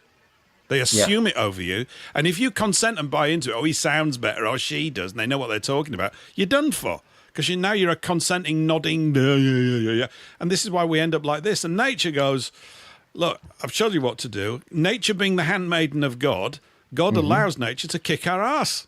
Yeah. He can't sit around here looking after us, babying us. Look, I told you what to do, right? Dad's taking his belt off now. You're going to get a whack. Why? Because it's my gaff. I set this place up, right? This is how it works. And why don't you just... So that the Old Testament is really basically a whole series of stories about what happens to a people when they obey it and keep it, which is phenomenal, and what happens when they don't, which is phenomenally bad. And that's really it. They don't go around talking about their rights. They just go, if you keep the law, it doesn't even come into it. It doesn't even enter into the mind. I just think it's a creation made up by men, you know, this law of human rights and all this kind of stuff. It's created by the wife of some American president who had nothing to do on a Sunday afternoon after she'd done a knitting or something. And then, of course, everybody gets employed to maintain them, and then lawyers get paid for all this stuff. It's horse shit. They don't exist. They just, the one in thing human affairs, they don't. I was going to quickly add a bit of a question in there, though, because do we actually die? Because obviously our bodies are transporting the soul, which potentially once this body's come to the end of its useful time, that soul goes on to do something else. So in theory, we do continue living. It's just the soul goes off and does something else. Yeah. Reincarnation is very interesting. You've got children in India that can remember past lives, and the most famous one was in this country, I think, with a little boy that could explain a submarine that was in the early 1900s perfectly. And there's no way he could have found out. Yeah. And you get a lot of that, and it's something I'm particularly interested in. But I think what we've just seen is that gentlemen can have a gentleman's discussion about two subjects, and done it well and very politely. Thanks, fellas. You've done a great job there. Oh, Thank did you. we? Oh, I like doing it politely too, but we should. I think it was a great little conversation there. Stuff. Yeah, it is. Yes. All I think it's to do with is definition of words, because the words sometimes get in the way. It's like the experience of what you're after is known, it's shared, and sometimes we all tend to describe it slightly different ways. It's impossible for you not to. You are who you are. I am who I am. We are all who we are. So you sort of string ideas together in a different way, but we're really driving at the same route. I mean, the thing that drives me crazy, really, actually it's not one thing, there's loads of them, but is the whole idea of that you have to go to an organized religion to be able to understand what's going on. You do not. That's the big scam. You don't need that at all. I agree. You just read the manual directly. If you get confused, you hook up with your mate and go, what do you think about this bit? Yeah, you just work it out. You don't need a priesthood. There's no call at all, ever, anywhere in Scripture for a priesthood. Doesn't exist. These are things that we've continually created. Yeah, it is. Religion's always been about control, and that's why, I mean, I suppose when you go back to some of the subjects we talk about, like 9/11, that was all about, when we talk about 9/11, it was some Muslims who were crashing planes to divide and conquer, so all of a sudden people didn't like the Muslim community because they're all deemed as terrorists, but it wasn't the case. I thought they were. I saw it in a newspaper once. Isn't that right? Was it the Sun? Actually, the thing is, you'll never be able to work it out. You know, do you remember? I remember being a kid in the 60s and 70s. None of these discussions happened because there was no point having them, because it wasn't a problem. It's only a problem because they're here. Well, just like we were a problem when we were somewhere else. It's to do with, I come down to this locationist thing. Daffodils grow best in a certain place in the garden. You don't start moving them to rocky ground. They're going to die out, right? It's the same with human races. They really do function best where they're supposed to be. And they've got their own path, and it's different. And none of them are better or worse. It's just what's appropriate for the souls that happen to be floating around in any particular race at any given time. That's my kind of take on it. Mutual respect. Yeah. I think that's just what we're talking about. Also mutual respect. Disinterest as well. I'm really not interested in the life of Eskimos. I'm not. I really couldn't care less. I don't hate them or anything, but I'm not going to spend time, because on your own doorstep with your own kith and kin, we got so many problems to sort out. Oh, can you sort this one out? Hang on just a minute. It's not on my to-do list. I don't hate you. I think you're going to have to deal with that. That's really your job. There was that thing. Did we talk about it the other day? And I'll shut up in a minute because I can see time's rocking on. But where the United Nations, that's, oh my giddy aunt, that organisation. I mean, they're the ones that come up with this Declaration of Human Rights. I mean, it's junk, right? It's complete Marxist crap if it comes from the United Nations. I mean, the nations have never been more disunited. There's never been more warfare on the earth since the United Nations got created. It's just non-stop, right? We're going to unite you all, even if we have to make you kill one another to do it. Hang on just a minute, mate. That's not working out. But some guy said, oh, look, there's a tribe out here in Africa. Let's get them a herd of cows. And they got them about 2 dozen cows, for dairy, milk, the whole lot. And they left them with this tribe. They said, they told them what to do. They said, yeah, great. And then they went back about 2 or 3 weeks later to see how they're getting going. And there were no cows left. They'd eaten them all. Yes, I read that. Yes. They said, what did you do? They said, we told you what to do. These would have given you wealth and food for decades. You could have had baby cows and really built it up. Yeah, but we just love a bar. I mean, basically their answer was, we just love a braai. We love a barbecue. So they ate all of them. What are you supposed to do? Just leave it. Just leave it be. Leave people be. Leave them alone. Let them just sort it out. Everybody's got their challenges. And this is part of this cockiness of the white. Oh, we can sort everybody's problems out. We can't even sort our own problems out. It's embarrassing. It's hypocrisy, isn't it? Take the beam out of your own eye before you start trying to take the splinter out of theirs. It's unbelievable. It really is. Silly. Very silly stuff. Anyway. This has been fantastic. Thank you very much, gents. I've really enjoyed this. And I think we could do a show on this. It's a good subject. I think we just did. You just did, yeah. Do we have to do it again? Bloody hell.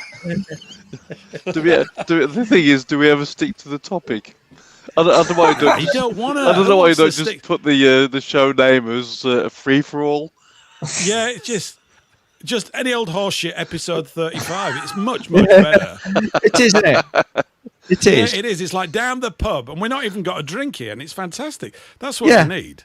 It's down the pub. You start off talking about football, and say, well, you stop talking about bloody football.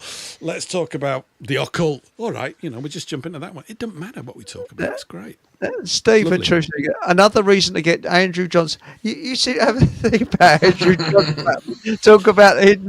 All right. You twisted my arm. I'll contact Andrew Johnson and drag him on kicking and screaming. But you've got an interesting show coming up this Thursday, Paul, haven't you? Paul I've got this reprobate. There's this reprobate author from Yorkshire called John Hamer, who I've never done a show with him, but you have, Eric, multiple times, haven't you? Well, I know I've spoken to him briefly. Yeah, you know him. Yeah. And I've been looking at some of his books, and we're going to get him on. So you'll be hanging around, won't you, on Thursday? And we're going to get John on. And what I really want to know is when he's going to buy us all some fish and chips from that chip shop up near Scarbados. That's the most important thing. He did offer. Yes. Yeah. So we need to rock up there and eat haddock and chips aplenty with scraps and a pickled onion. Oh, scraps. Yeah, they're the best bits. Oh, yes. Aren't they, eh? Oh, you don't want to eat those. They're full of fat. I know. That's why I'm eating them. Bag of scraps. Yeah, that was days. But it says here, do a Friday night one because we got a Friday night special because, the end, I think it's the end of each month, we do a Friday night special. There's another one coming up. So Friday night fish fry, is there? No, Friday night show. Chippy tea special. Where is it now? Next one is the 25th of July. So there we go. But I used to like the scraps. That was the best bit, wasn't it? And I tell you what, I did have once. The remains of an egg. Yeah. There was a fish and chip shop. They used to throw an egg in the fat, and then you'd have an egg. Do you ever get that? No, I think you're very lucky that day. I think that's a bit weird, frankly. Yeah. Is that a Fockham old fish fryers sort of thing? It's peculiar to Fockham, is that? Yes, an occasional cat that might fall in. He's like, oh yeah. Did you ever eat those pickled eggs? Did you ever have a pickled egg from a chip shop? I ate one once. They're like a fizz bomb. The vinegar's gone into the thing, and they just fizz in your mouth and going. Very weird. Yeah, very strange. Yeah. I'll tell you one of the things that I don't like. Here's the last thing about fish and chip shops. So up north, fish cakes are fantastic. Down south, they're crap. I've got to tell you, a proper fish cake is a layer of potato, a layer of actual fish, and then another layer of potato. I used to love fish cakes because they were cheaper than fish, and I was always broke. And after you had a few pints and you go to the chippy, that fish cake in a bread bun. Oh, God, my mouth's watering now thinking about it. that thing that you thought was an egg, Chris. Yeah. Did your chip shop owner have a false eye?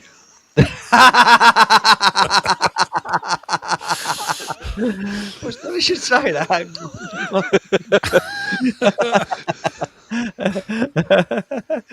Yeah, funny that. But no, it's Let me see my eye. Yeah, it's see me fingering. It's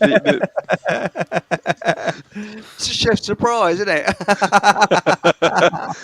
Surprise, yeah. Surprise.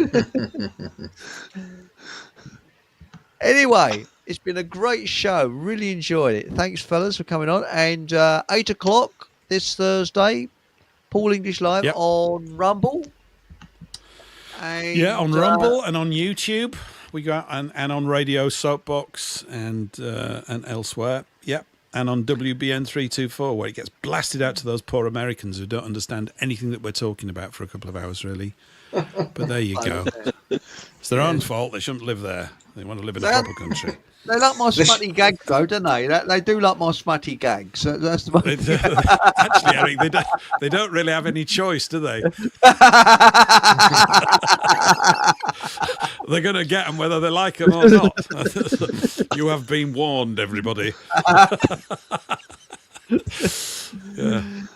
Anyway, thank you everyone for coming on, and we haven't got an outro because bleeding your StreamYard have stopped me from doing it. Got paper in there. I could play you an outro here, but it means you'd have to keep the studio open for another couple of minutes.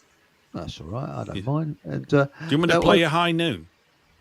Yeah, but I won't be able to monetize it, will it? Because it's bloody copyright. That's the thing. Which could do it. Yeah, don't do that. You need to make the fuck 'em old coffers need to be swollen with vast amounts of finance, don't they? Yeah. Come on.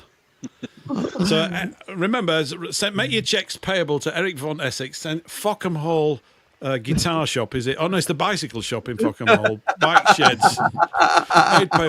Minimum amount £100. Come on, get on with it, everybody, and you'll get by return of post a Fockham Hall pencil. What's not to like? I was going to say that's right. You get the pencil free of charge. Get the pencil back. Wonder pencil. It's not an ordinary pencil. Why is it communist coloured though, Eric? Why have you got a communist Fockham Hall pencil? It's very worrying.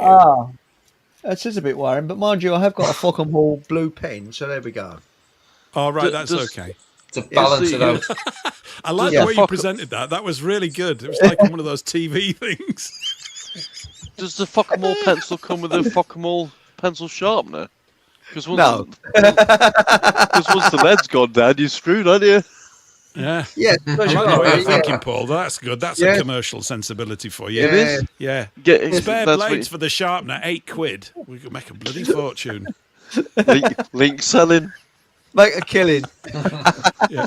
So you can have it on your website. Customers who bought this also bought this. Yeah. I tell you what I like is when you go on, when you're looking for something, it never has the cheapest first. It always has, what is it, recommended or something like that. And it's always the most bloody expensive, isn't it, when you can look at anything, you know. But anyway, thank you very much for joining us tonight. Remember to put the old thumbs up. Whee! Yeah. And the other one is what else can you go to do? That's it. Eric, what do we put our thumbs up again? What do we put them up? We put them up something. All right, sorry. You know what? Yeah. Yes. Yeah. And subscribe. Yeah, if you kindly subscribe. And anything you want to say to the audience before we go? Anybody? I think it's been a brilliant show, and thank you all for listening in. It's been brilliant. Yeah, cracking show. Join the Occult Academy on Telegram. Yeah, we'll talk about natural law, an object of morality. That's it. And also the Fockham Hall channel as well, which works in sort of, we liaison with each other, don't we? We nick each other's stuff. Yep. And whatever happens, have a bloody good laugh and good night. Bye. Good night, all.